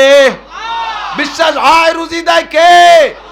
আল্লাহ বিসমাই, আল্লাহ ইস্তাওয়া আলাল আরশ, আল্লাহ আছেন আরশে আজিমে। আর অবিসমায় রিজকুকুম, আর রুজি আসে আসমান থেকে। অবিসমায় রিজকুকুম, রুজি আসে আসমান থেকে। দুনিয়ার কোনো মানুষের রুজি দেওয়ার ক্ষমতা রাখে না। আল্লাহ কয়, আমার কাছে আয়, রুজি দেব। 5 ওয়াক্ত নামাজের 1 নম্বর পুরস্কার হলো রিজিকের বরকত বাড়াই দেওয়া হবে। 2 নম্বর বরকত হলো, 2 নম্বর পুরস্কার আযাবুল কবর, কবর আযাব মাফ করে দেওয়া হবে নামাজের কারণে। নামাজি ব্যক্তির কবরে আযাব হবে না, বলি সুবহানাল্লাহ। এবার যেই নামাজে তোমারে কবর আযাব থেকে বাঁচাবে, ওই নামাজের ফরজ 13টা। কয়টা? 1 নম্বরে শরীর পাক, বলেন 1 নম্বরে, 2 নম্বরে কাপড় পাক, 2 নম্বরে, 3 নম্বরে নামাজের জায়গা পাক, 4 নম্বরে 70 টাকা। এভাবে আরো কয়টা? 9টা। এই 4টেই মাথায় আমি ধরছি। 4টের ভিতরে একটা হলো 1 নম্বরে কাপড় পাক, 1 নম্বরে শরীর পাক, 2 নম্বরে যেই লোকটা পেশাবের থেকে পরিচ্ছন্নতা অর্জন করলো না, ওর 2টা ফরজ মাইর হয়ে গেছে। 1 নম্বরে কাপড় নাপাক, 1 নম্বরে শরীর নাপাক, 2 নম্বরে কাপড় নাপাক। 13টা ফরজের একটা ফরজও যদি ইচ্ছায় অনিচ্ছায় ছুইটা যায়, নামাজ হয় না। যেই নামাজে কবর আযাব থেকে বাঁচাবে, সেই নামাজই তোমার হয় নাই, সেই নামাজই তোমার ফরজ ছুটে যাওয়ার কারণে হয় নাই। কাজেই তোমার কবর আযাব থেকে বাঁচার কোনো উপায় নাই। কবরে আযাব সত্য না মিথ্যা? বিশ্বাস হয়? কবর আযাব সত্য না মিথ্যা? কবর আযাব থেকে যদি বাঁচতে হয়, তাহলে 1 নম্বর সবক হলো নামাজ। এই নামাজে তোমারে কবর আযাব থেকে বাঁচাবে। কবর আযাবের শতভাগ যারা বিশ্বাস করেন, তাদের জীবনে কোনোদিন নামাজ ছুটতে পারে না। যারা কবর আযাবকে, যারা নামাজ পড়েন না, তারা কবর আযাবকে বিশ্বাস করেন না। ফাসাউফা তারা ইজান কাশাফাল গুবারো আপারাসুন তাহতা রিজলিকা আম হিমারো। কবরে যখন যাইবা বন্ধু, তখন বুঝবা কবর আযাব আছে না নাই। দুনিয়ার থেকে বুঝতে পারছো না, চিল্লাইতেছো, শুধুমাত্র সাথে সাথে তাল দাও। আসলে অন্তর থেকে বিশ্বাস হয় না যে কবর আযাব আছে। কবর আযাব আছে, আছে, আছে। এই কবর আযাব থেকে বাঁচতে হলে পেশাব থেকে পরিচ্ছন্নতা অর্জন। হুজুর বলেন, লা ইয়াস্তানজি ওয়ানিল বাউল।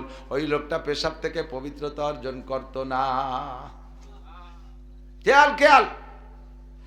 2 পেশাব। এই যারা গরু পালেন, যারা গরু পালেন, গরুর 2 অবস্থা। বলদ গরু, আবাল গরু, যারে কামাকে দেখ, আবাল আড়িয়ে না, এরা পেশাব করলে 5 হাত সেটে। কয় হাত? আপনারা নিজেরা পালেন, কোনোদিন মাইফিয়ে দেখেন নাই যে পেশাব কট্টক সেটে। মৌলবীরা গরু পালে না, তারপরে এগুলো মাইফিয়ে তুইছে। শরীয়তে একেবারে পুঙ্খানুপুঙ্খ চুলসেরা ছাড়ে না, সব হিসেব করে তুই দিছে। এই যে রাস্তায় যে কুত্তো দৌড়ই না, কুত্তো স্বাভাবিকভাবে আস্তে আটে কম, ও কিন্তু কুটি কুটি দৌড় দেয়। তাতে 1 ঘন্টায় কট্টুক দৌড়ই জানেন? মাপছেন কোনোদিন? 16 কিলোমিটার দৌড়ই। কুত্তয় কুটি কুটি দৌড় মেরে যে পথ যায়, তাতে ঘন্টায় 16 কিলোমিটার যায়। আমরা মাফিয়ে তুইছি। বলদ গরু, আড়িয়ে গরু, আবাল গরুতে পেশাব করলে 5 হাত সেটে। এই 5 হাতের মধ্যে আপনি দাঁড়ানো থাকলে সিটে কাপড়ই লাগছে, গায়ে লাগছে, ওই অবস্থায় নামাজ পড়ছেন, আপনার নামাজ হয়নি, কাজেই কবর আযাব মাফ হবে না। আর গাই গরুর পেশাবে ফোর্স বেশি, 8 হাত সেটে। কয় হাত?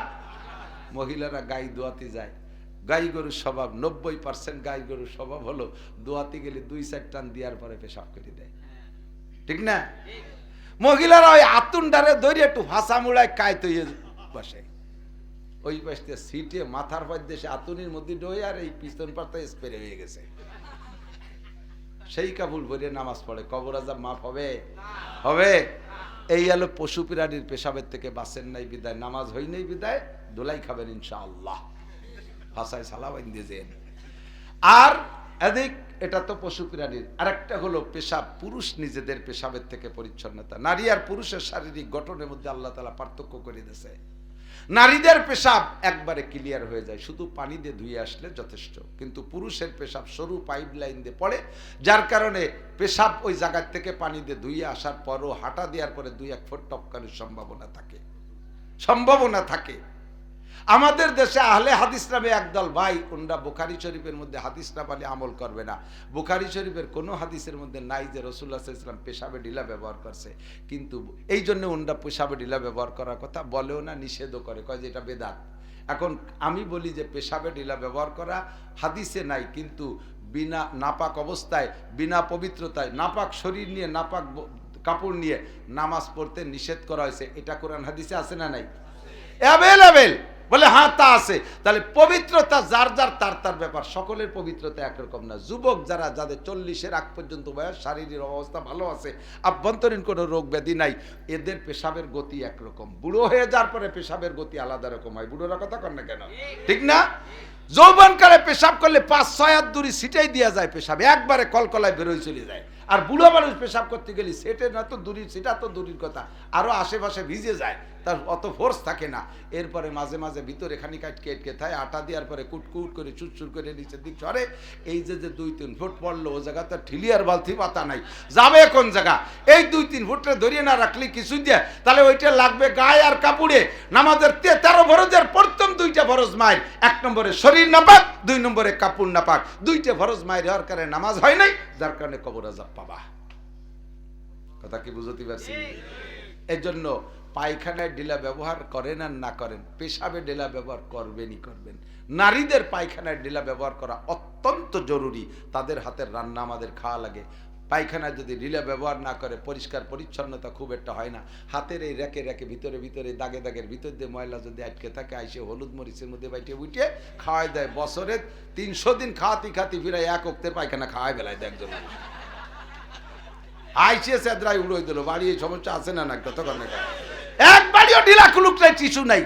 সিগারেট কেন এত ডুনটা হাই দিয়ে, 20 টাকা দিয়ে 22 টাকা দিয়ে একটা টিস্যু কিনে দিতে পারো না পায়খানা? মহিলারা আবার আন্তর্জাতিক ইন্টারন্যাশনাল অলস, এই পেশাব মানে বাথরুমের ভিতরে টিস্যু কিনে দিয়ে টিস্যু ইনকোয়ারি করবেন। আপনি একটা টিস্যু কিনে দিয়ে চিল্লে চলে যাবেন, 1 চিল্লে পরে এসে দেখবেন যে সেই টিস্যু সেইভাবে রয়েছে, মাওসায় বাসা বাঁধি বেলাইছে, ও খুলেই নেই। এত আলসের ইন্টারন্যাশনাল আলসে কোম্পানির জেনারেল সেক্রেটারি, ঠিক কিনা? এদের থেকে এগুলোর মুহাসাবা নেবেন, হিসাব নেবেন। টিস্যু কমলো না কেন? এক পিসাব কয় কি আমি আকাশে উড়তে পারি, কয় যে অত হাসে কেন, বলদের মতো খালি আসে। পিসাব কয় আমি আকাশে উড়তে পারি, আসলেই পারে। তো পিসাবের বউ কয় তো উড়িয়ে দেওয়া দি, কালকে সন্ধ্যের সময় খেয়াল করিস। তো আগামীকাল সন্ধ্যার সময় ওই পিসাব বাগানের ওই পাশে ধাক্কা মারছে, বাড়ির পাশে সুন্দর করে উড়িয়ে টুড়িয়ে যাইয়া আবার নামিয়ে মানুষ এসে দিয়েছে। তো পিসাবের বউ বলতে, দেখছিলে? বলে হ্যাঁ দেখছি, তুমি তো বুজুর্গ মানুষ। তো বলতেছে এই যে তুমি আকাশে উড়ছো না, ও হলো আমার বাম হাতের কারামতি। শুনলি কিরম মিজাজ খারাপ হয়ে গেল?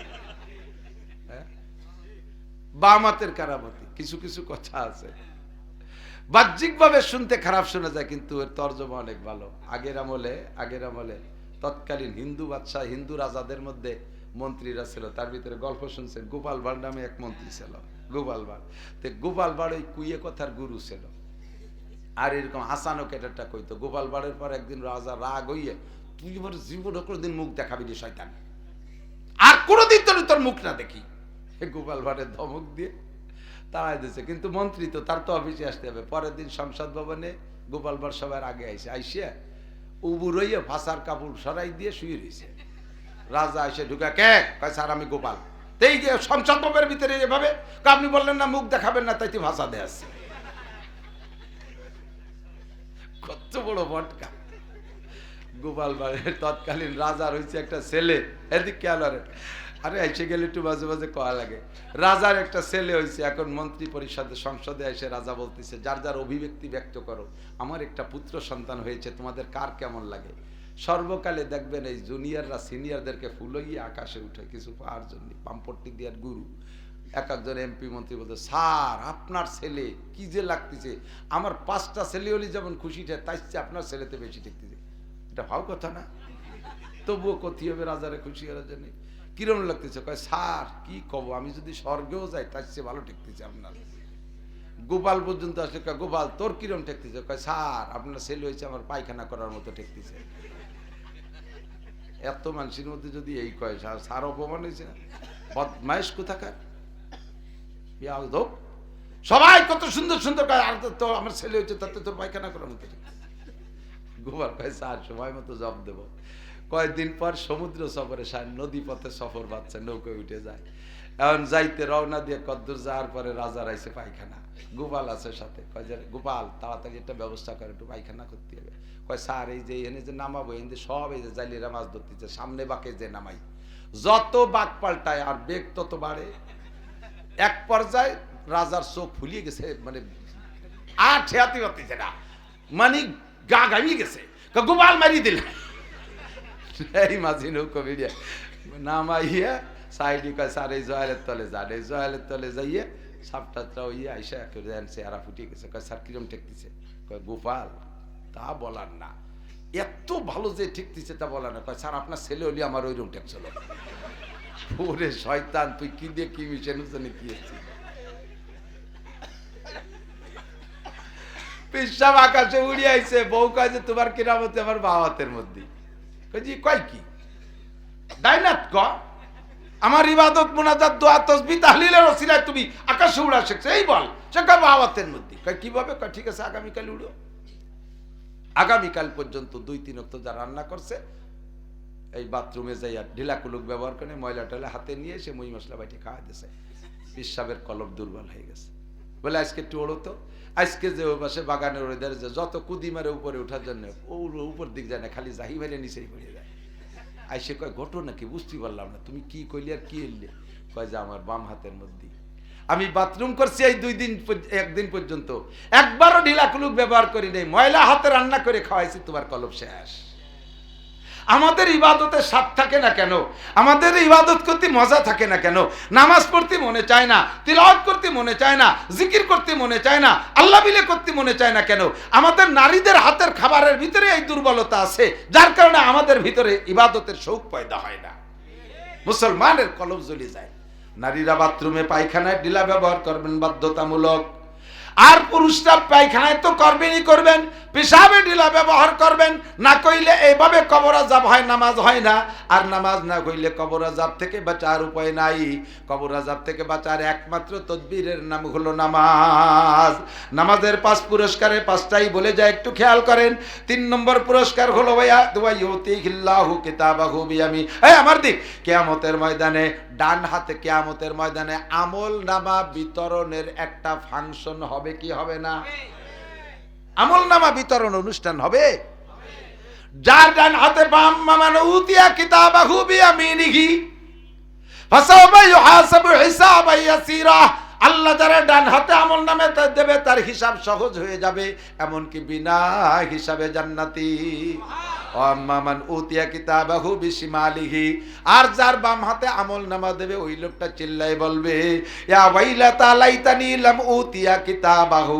আল্লাহ আমার কপাল খারাপ, যদি আমারে আমল নামা না দেয়া হতো তাহলে আমার বড় ভাগ্য ছিল। বাম হাতে আমল নামা যে পাইবা বিনা হিসাবে জাহান্নামী। কিয়ামতের ময়দানে ডান হাতে আমল নামা পাওয়ার একটা ফজিলত। ওই জায়গা আমল নামা বিতরণ অনুষ্ঠান হবে কি হবে না? বিশ্বাস হয়?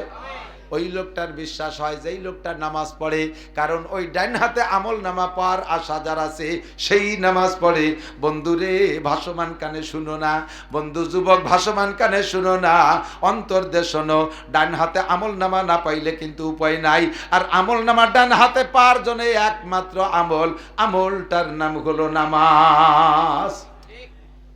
4 নম্বর পুরস্কার, এই ডান হাতে আমল নামা পাইয়া এবার জান্নাতে যাওয়ার জন্য শৌক পয়দা হবে, দৌড় মারবে জান্নাতে যাইতে। জান্নাত আবার পুলসিরাতের উপার। জান্নাত কোন জায়গা? ঢাকা উপার না ইপার?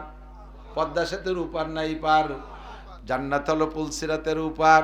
পুলসিরাতের নিচেই হলো জাহান্নাম। ওই জায়গা যাইয়া চক্ষু বন্ধ করে বসে বলবে, আল্লাহ আয় আল্লাহ, আমি এই পুলসিরাত পার হবো কি এরিয়া? এত পার হওয়ার কোনো ব্যবস্থা নাই। চুলের চাইতে চিকন, হীরার চাইতে ধার। ভয়তে বসে পড়বে, আল্লাহ আমি কিভাবে পার হব? এবার পুলসিরাত পার না হলে তো জান্নাতে যাওয়া যাবে না। এবার চক্ষু খুলে বলবে পুলসিরাত তো পার হতে হবে। চক্ষু খোলার সঙ্গে সঙ্গে দেখবেন পুলসিরাতের উপার চলে গেছেন। কখন গেছেন আপনি জানেন না। এই পুলসিরাত পার হওয়ার একমাত্র তাবিজের নাম কি? কয় ওয়াক্ত? জোর হলো না। শুধু জুমার নামাজ, শুধু 2 ঈদের নামাজ। রমজানে কয়দিন পড়া? সারা বছর নামাজ 5 ওয়াক্ত, ঠিক কি ঠিক না? 4 নম্বর 5 নম্বর হলো ওয়ায়াদখুলুল জান্নাতা বিগাইরি হিসাব।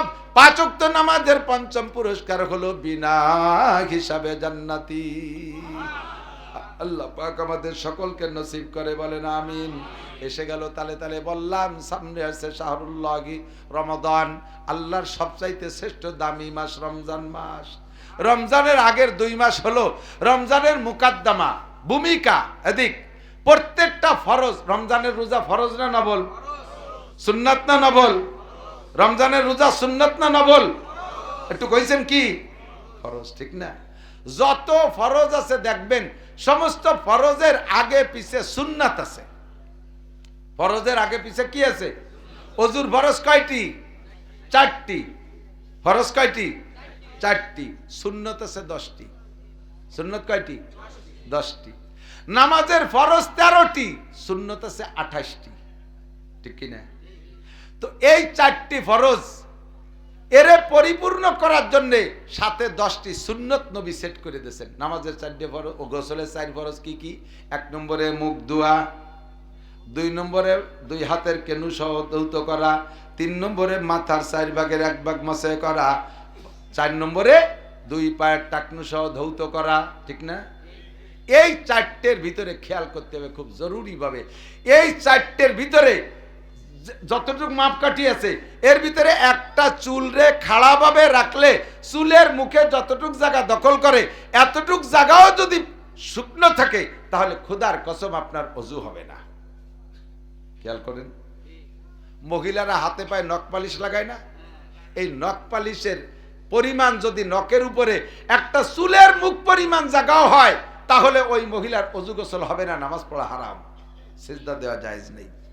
আপনি টিবলের নিচে পা দিয়ে টিবল চাপতেছেন আর পাও দিয়ে পা ডলতেছেন, 2 আঙ্গুলের মাঝখানে চিপার ভিতরে শুকনো জায়গায় পানি পৌঁছাই নেই, আপনার নামাজ হবে না, ওযু হয় নাই, নামাজ হবে না। এর একটা মাসালার দাম 60 লক্ষ বছর নফল ইবাদতের চাইতে বেশি। এখন এদিক যতগুলো ফরজ আছে এই ফরজগুলোকে পরিপূর্ণ করার জন্য নবীর সাথে সুন্নত রেখেছেন। মুখ কয়বার ধোয়া ফরজ? 1 বার। মুখ কয়বার ধোয়া ফরজ? 1 বার। 1 বার মুখ ধুইলে মুখমণ্ডল পরিপূর্ণ ধোয়া হয় কি না এজন্য নবী 3 বার সুন্নত করে দিয়েছে যে একটা মুখে 3 বার ধুলে আর শূন্য ফরজের কোনো জায়গা বাকি থাকবে না। মাথা কটুক মুছা ফরজ, 4 ভাগের 1 ভাগ। মাথার 4 ভাগের 1 ভাগ মুছে করা ফরজ। কোনদিন কি আমরা ফিতে দইয়া মাথার 4 ভাগের 1 ভাগ মাপিয়ে এ জায়গা দাগ দিয়ে থুইছি রং দিয়ে যেটুক মুছে করব? তো মাথার 4 ভাগের 1 ভাগ কট্টুকি হয় না না হয়, কম থেকে যায় নাকি? এই জন্য হুজুর সুন্নত করে দিয়েছে পুরো মাথা মুছে করো, ওর মধ্যে 4 ভাগের 1 ভাগ হয়ে যাবে। ফরজের পরিপূরক সুন্নাত, কথা বুঝেন? হাতের কেন পর্যন্ত 1 বার দোয়া ফরজ, 3 বার করলেন কেন? যাতে এই ফরজটা একটু বাকি না থাকে। পায়ের টাকনু পর্যন্ত 1 বার দোয়া ফরজ, টাকনু সহ 1 বার দোয়া ফরজ, 3 বার করলেন কেন? যাতে একটু বাকি না থাকে। কথা বলেন? জোহরের 4 রাকাত ফরজ নামাজ ফরজ, নবী পাক আগে পিছে 4 রাকাত 2 রাকাত সুন্নত রাখছেন। কেন? আগে 4 রাকাত রাখছে এজন্য যে মানুষ নামাজের প্রতি প্রস্তুতি নিক, নামাজের প্রতি মনোনিবেশ আসুক, সুন্নত নামাজ পড়তে পড়তে নামাজমুখী হয়ে যাবে, এরপরে ফরজটা পড়লে সুন্দরভাবে আদায় হবে। আসরের 4 রাকাতের আগে 4 রাকাত সুন্নতে গায়ের মুআক্কাদা, এটাও পড়লে নামাজমুখী হয়, তাতে ফরজ নামাজটা সুন্দর হয়। মাগরিবের আগে অন্যান্য মাযহাবে আছে 2 রাকাত সুন্নত পড়ে, সৌদি আরবে গেলে দেখবেন 2 রাকাত সুন্নত পড়ে, যাতে মাগরিবের 3 রাকাতের প্রতি মনোনিবেশ বাড়ে। ইশার 4 রাকাতের আগে 4 রাকাতে গায়ের মুআক্কাদা সুন্নত আছে, ওই 4 রাকাত পড়ে ফরজের প্রতি মনোনিবেশ তৈরি করা। ফজরের 2 রাকাতের আগে 2 রাকাত সুন্নত আছে, যাতে ফরজের প্রতি মনোনিবেশ তৈরি হয়। সেম রমজান মাসের রোজা রাখার জন্য আল্লাহ তাআলা আগে 2টি মাস রাখছে, এই 2টি মাসের ভিতরে বেশি বেশি নফল রোজা রাখবা আর বেশি বেশি ইবাদত করবা, দোয়া করবা, যাতে তোমার রমজানের প্রতি আগ্রহ বাড়ে, রমজানের প্রতি আগ্রহ বাড়ে আর রমজানকে খুব খুব যত্ন সহকারে আদায় করতে পারো, রমজানের হকগুলো সঠিকভাবে আদায় করতে পারো। এই জন্য রজব আর শাবান আসতেছে সামনে, রমজান মাস, রোজা রাখা নফল না ফরজ? নিয়ত আছে কার কার রোজা রাখবেন? সত্যি মন থেকে? আল্লাহ কবুল করুক, বলেন আমিন। রোজা রাখবই ইনশাআল্লাহ। কজনই পাগল, যে কজন ইনশাআল্লাহ কই বেলাইছে ওই কজন ফাঁকি দিবে রে, বাপ ভালো না। মাশাআল্লাহ। রোজার সাথে আর ইনশাআল্লাহর সাথে সম্পর্ক কোন জায়গা আমি একটু শিখাই দিয়ে দিক তাকান। যত ফরজ আছে না, ফরজ, এই ফরজগুলো ধরার ব্যাপারে, ওয়াজিবগুলো আমলে আনার ব্যাপারে, সুন্নতগুলো আমলের ব্যাপারে ইনশাআল্লাহ বলা যাবে না। বোঝেন? বোঝেন? তাই শুনছি যে সব কাজের ব্যাপারে ইনশাআল্লাহ। ইনশাআল্লাহ কোন জায়গা আমি তা শিখাই দেই। রোজা বলেন ফজরের নামাজ পড়বই, পড়েন তো, ওক্ত তৈ নেই তো, ওক্ত তৈ নেই। ইনশাআল্লাহ ফজরের ওক্ত পাইলে, এই ইনশাআল্লাহ ফজরের ওক্তের সাথে, নামাজের সাথে না। বলেন যাকাত দেবই, দেন, এটা নেই তো।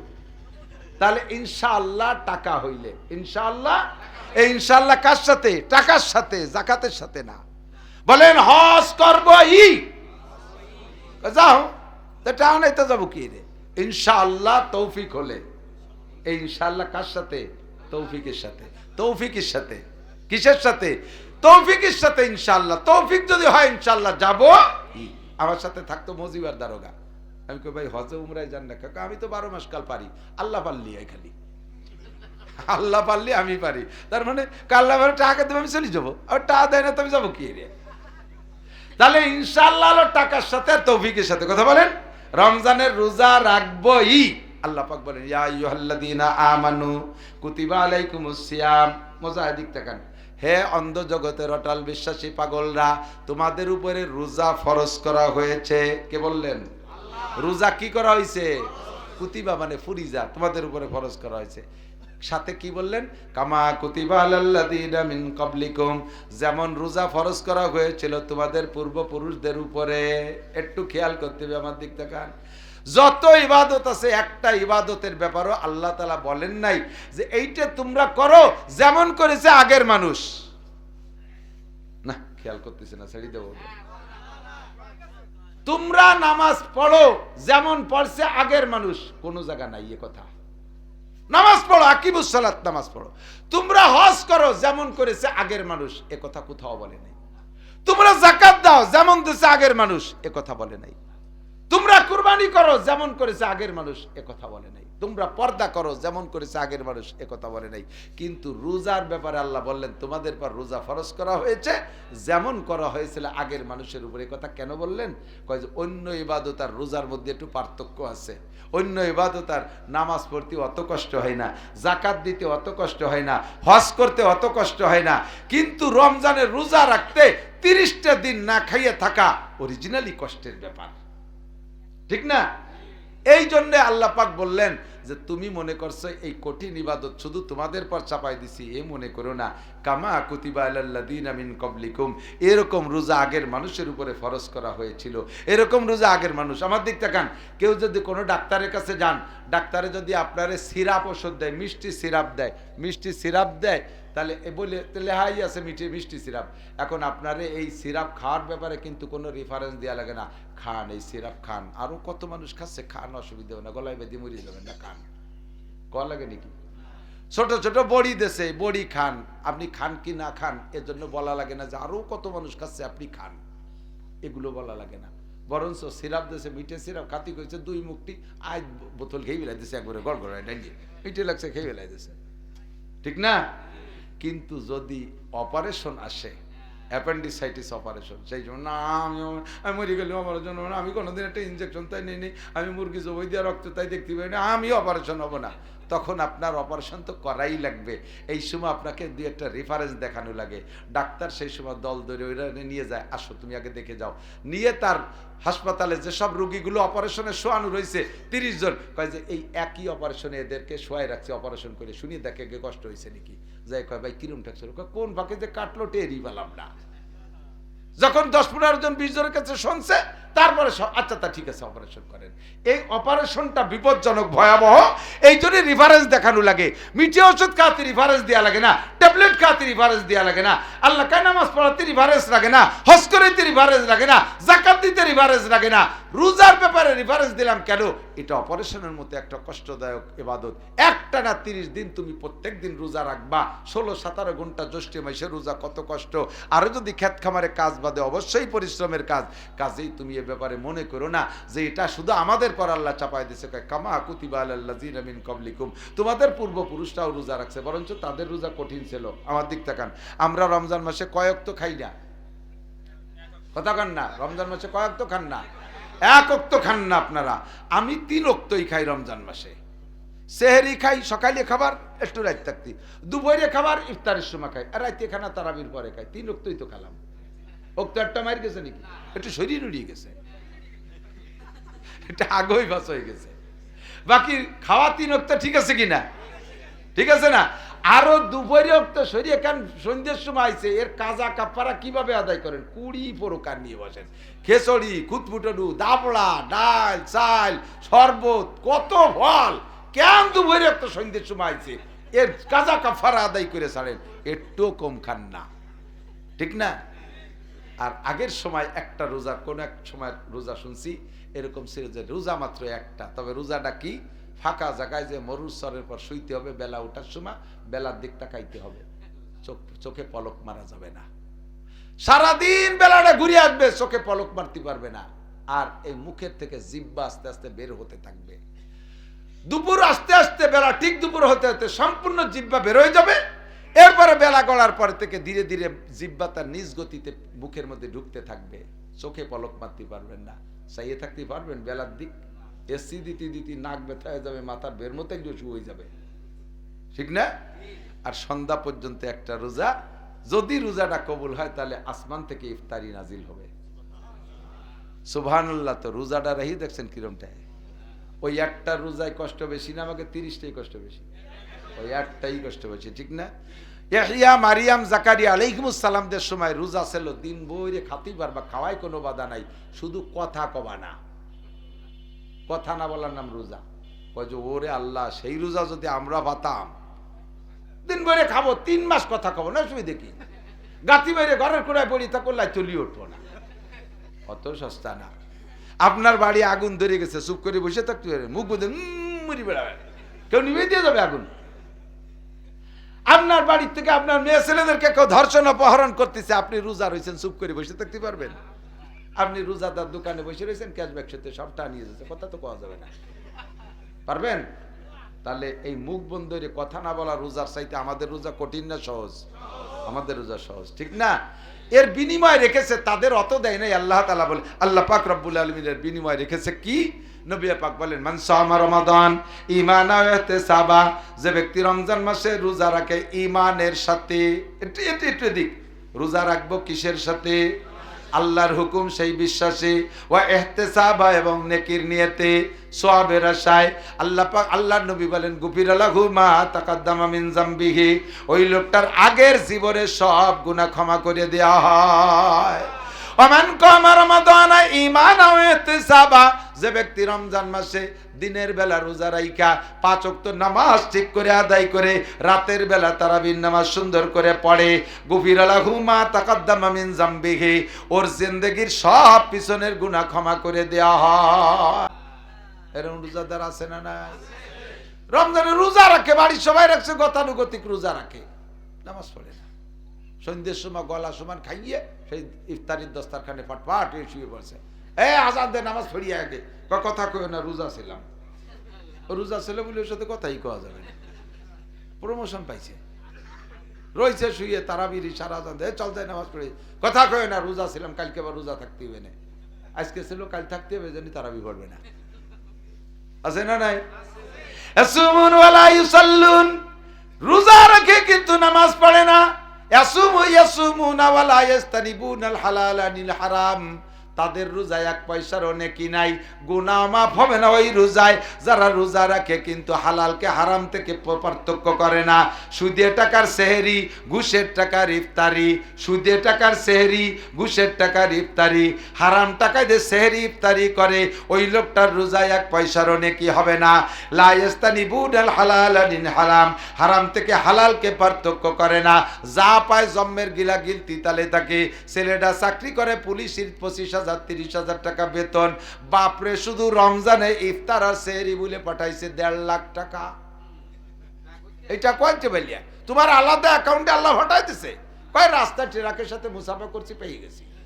পিসাবরা মুরিদদের সাথে মুসাফা করে আর উনরা রাস্তা ট্রাকের সাথে মুসাফা এটা ট্রাকের সাথে মুসাফা আর টাই দিয়া রোজা থাকবার ইফতার করবা আর সেই রোজা দিয়ে ভেস্তে যাবা, আল্লাহর কসম আদৌ সম্ভব না, একটা গুনাহ মাফ হবে না। কতক্ষণ রোজা রাখছে? তুই তো রোজা থা মানুষ, আজকে রোজা রয়েছিস কয়েছে চেয়ারম্যানকে বাড়ি ইফতারির দাওয়াত। এই রোজা রয়েছে কি জন্য? চেয়ারম্যানের বাড়ি ইফতার খাওয়ার জন্য, ঠিক না? আছে না? এই কথা কয়। আর একদল আছে একেবারে সুসো, মানে ইন্টারন্যাশনাল সুসো, রোজা রাখে না, ইফতারি তো মসজিদে যে গণ ইফতারি হয় আসরের পরে সেই বড় মেসা খান দেড়াইতে মেসা খান গোষ্ঠী গোষ্ঠী মুখ বেটকাইয়ে কেমন 3-4 দিন ধরে রোজা রয়েছে, যাইয়ে সুন্দর মতো কুলি টুলি হয়ে যাইয়ে বড় থাল নিয়ে বসে, আরো দেহে শুনি বসে যে আশেপাশে কারা কম খাতি পারে ওকে মাঝখানে বসে যাতে ওই 2 থালও পায়। দেখেন দেখেন রোজাদাররা 2 লুকমা মুখে দিয়ে কাইতে পড়ে আর গিলতি পারে না, আর এই শগুন গুলো শগুনির মতো গিলতি তালে দেয়, পুরো মাঠ সাপনা করে দিয়ে ওঠে না। খাওয়া শেষ, মুসল্লিরা মসজিদে চলে গেছে সুরা পিছন দিয়ে সারিয়ে। এগুলোর দৈর্য জুতোর মালা দেওয়া দরকার। কতক্ষণ লজ্জা শরম কিছু নাই, চুসুয়া খাতি চাই ওই জায়গা। এগুলো কিয়ামতের ময়দানে আল্লাহর হাতের ইফতারি পাবে না। যত রোজাদার আছেন না, সমস্ত রোজাদারদেরকে আল্লাহ তাআলা জান্নাতের মধ্যে একটা পার্কে বসাইয়া 500 বছর পর্যন্ত আল্লাহ তাআলা নিজ হাতে জান্নাতি রুটি আর কলিজা ভুনাই দিয়ে সমস্ত রোজাদারের মুখে উঠাই ইফতার খাওয়াবে। প্রথম লুকমা নিয়ে মুখে নিয়ে না চাবাইয়া আউরিয়ে থাকবেন 50,000 বছর। 50,000 বছর পরে যে চাবাই চুবাই খাওয়ার পরে এরপরে আল্লাহ পাক একটা না 500 বছর গালে উঠে খাওয়াবে রোজাদার যারা তারা। আর জান্নাতি খানা এ যে কি গিরান হবে, যারা দুনিয়ায় যে ভোজদারি যেগুলো রোজা রাখে নাই ওরা ওই জায়গা সুসোর মতো নাক টানবে। কি ব্যাপার, কারা খায় এর মধ্যে এত গিরান কয়েন্তি আসে। এই বাড়ি যেদিন খাবার দাবারের অনুষ্ঠান ভালো হয় সেদিন দেখবেন যে রাতের বেলা যদি হয় মহিলারা থালবাটি ধুয়ে পারে না, সুসো কোনায় দিয়ে কানায় দিয়ে ধুয়ে পড়ে, থালবাটি নষ্ট হয়। মা কয় কি যে এখন মুগুর নিয়ে দিই শেষা বাড়ি দিবি, ছোট ছেলে মুগুর নিয়ে এসে সুসুরে শেষা বাড়ি দিয়ে দেয়। আল্লাহ কয় এই যে কয়টা ভোজদারি পাইতে নাক টানতিছে সুসোগুলো শেষা বাড়ি দে, নাক ভাঙ্গি ফেলাই দিবি। 70 আলফা মালাকিন 70,000 ফেরেশতা নামায় দেবে ওই জায়গায় সুসোগুলোরে শেষা বাড়ি দেওয়ার জন্য। অফিকুল্লি আইদিহিম শাওতুন 70 জিরাম মিনান নার, 70 গজ লম্বা একটা আগুনের লাঠি ফেরেশতাদের হাতে দেবে এই ভোজদারি গুলোর নাকে বড় ভাঙ্গার জন্য। যদি আল্লাহর হাতের ইফতারি খেতে হয় তাহলে এই রমজানের রোজা রাখবই ইমানের সাথে সওয়াবের আশায়। কথা বলেন, ইমানের সাথে সওয়াবের আশায়, ঠিক না? আল্লাহ নবী বলেন ইউজাদু ফিহি রিজকুল মুমিন, রমজান মাসে মুমিনের রুজির বরকত বাড়ায় দেয়। দেখেন এমনি সময় আমরা সন্ধ্যের সময় কি বা খাই, হয়তো গোপালপুর মোড়ে যে একটা চা খান, বিস্কুট টিস্কুট, যারা বিড়ি খায়, যারা পান খায় একটা পান খায়, এর বেশি আর কি খায়? রমজান মাস আসলে কি পরিমাণ খাই, সেহরিতে ভালো খাই, সন্ধ্যার ইফতারিতে কত আইটেম খাই, আবার তারাবির নামাজ পড়িয়ে এসে খাই, কত খাই আল্লাহর রহমতে। কোন থেকে আসে কেউ জানি না, কোত্থেকে আসে কেউ জানি না, আল্লাহ রুজির বরকত বাড়ায় দেয়। আর এই খাওয়াটা খায় বেশি কারা? বুঝদারিরা না রোজদারিরা? যে বাড়ি 5 জন মানুষ আছে, 4 জন রোজা থাকে, ছোট ছেলেটা নাবালেগ, ওর বয়স 22-23 বছর, ও রোজা থাকে না, ওই দামলাটা রোজা থাকবে না। এখন 4 জন রোজা রয়েছে, ওইটা রোজা নাই, ওর জন্য কি শেষ রাত্রি ভালো খাবার কিছু তো? এই 4 জনের যতক্ষণ কুল হয়েছে গুদম লোড দিয়ে খাইয়ে এরপরে ওই বিলেতি খাওয়ার মতো ডিসির মধ্যে যা রয়েছে ওই তুই চলে আসছে, ডায়েও নাই, সুসই মেরিটেরি চলে গেছে। সকালবেলা সবাই ওরা তো নামাজ পড়ে ঘুমাইছে, 9টার দিকে উডা উঠছে, কয় মা খাবার কনে, হ্যাঁ শয়তান কথা কইছে, ওখানে যে দেখ যা আছে খা, যে দেয় যেন ভাঙ্গা চোরা, মা এই খাবো, কথা বটা কবি না, যা আছে তাই খা। ভয়তে ভয়তে দমক খায়, যা আছে তাই ঠান্ডা বান্তা খাইয়ে দুবার মতো মুখ বেজারে রেখেছে, মা এখন কি খাবো, কয়টা গুড় দিয়ে সাইডে উড়ুম খা, দুপুরে ওর জন্য ভাত, মা চারটে গরম ভাত রানবা না, কয় এই শয়তান বেরোজদারের জন্য ভাত রান্ধে আমি জাহান্নামে যাবো, কথা কইতেছে উড়ুম খা, মুড়ি মুড়ি। আমাকে দিয়ে উড়ুম কয় না, উড়ুম গলি মজা লাগে। দুপুরবেলা গুড় দিয়েছে, উড়ুম খাইছে। সন্ধ্যের সময় ওনরা তো 22 প্রকারের নিয়ে বসে এক একজনে সাজাই গুজাইয়া। ওরে খাতি দেবে না বুঝলিয়ে একেবারে আজানের 5-6 মিনিট আগে কয়, গরুর ঘরে গোয়ালি দরজা দে, গোয়ালি দরজা দিতে পাঠাইছে। ওইটা দিয়েও তাড়াতাড়ি কাজ করতেছে যাতে ইফতারিটি অ্যাটেন্ড করতে পারে। এরপর মুরগির ঘরে দরজা দে, তা দিয়ার বড় আজান দেয় না। সে কয়ে যা কয়েল নিয়ে আগে গোপালপুরীর মোড়ে। ওই কয়েল আনতে পাঠাইছে, অর্ধেক পথে আসছে আজান দিয়েছে, ইন্দ্র দমাদম বাজিয়ে দিয়েছে। ওই সে কয় মা কি আছে, কয় সাইডে সুলা মুড়ি আছে, খা। রাইতে খাবার ভাত তো রান্না রয়েছে তৈরি দরকার। মা আমি কি ভাত আগে খাবো, আমি তো সহ্য করতে পারতেছি না। শয়তান রোজাদার আগে হাড়িতে ভাতের হাড়িতে হাত দিবি না। সে জায়গা হাত দেওয়া নিষেধ। এই কয়জন খাইয়ে দিয়ে শেষে যা থাকবে তাই। ও কয় যে আমিও কালকে রোজা থাকবো। তোমরা যে পার্সিয়ালিটি হরো, এই জুলুম সহ্য হয় না। এই পরের দিনই তো রোজা রাত শুরু হচ্ছে। এই রোজা কি ইমানের সাথে না খাবারের লোভে? এই রোজা হবে না। সাবালেক যারা যারা সাবালেক প্রস্তুতি নেন, আমরা রোজা রাখবই। বলেন দুনিয়ায় যত খাবার খাইছেন, ইফতারির চাইতে মজাদার খাবার খাইছেন? রাজার বাড়ি আমি খাইছি, বাংলাদেশের প্রেসিডেন্টের বাড়ি আমি খাইছি। 19 সালে হজে নেছে আমাদের একটা প্যাকেজ উলামায়ে কেরামদের। সে সময় প্রেসিডেন্ট আব্দুল হামিদ সাহেবের বাসায় আমাদের রাতের খানা ছিল। কোনো তাই ওই রকম মজা হয় না। ইফতারির সময় সোলা মুড়িতে যে স্বাদ, দাপড়া দুবড়ো খেসড়ি মেসড়ি খুদ ফুটনু আটার চাউমা যা দি দই দিয়ে এক করে খায়, মনে করছে ডিশ ধরে পেটের মধ্যে দিয়ে দিই, ঠিক না?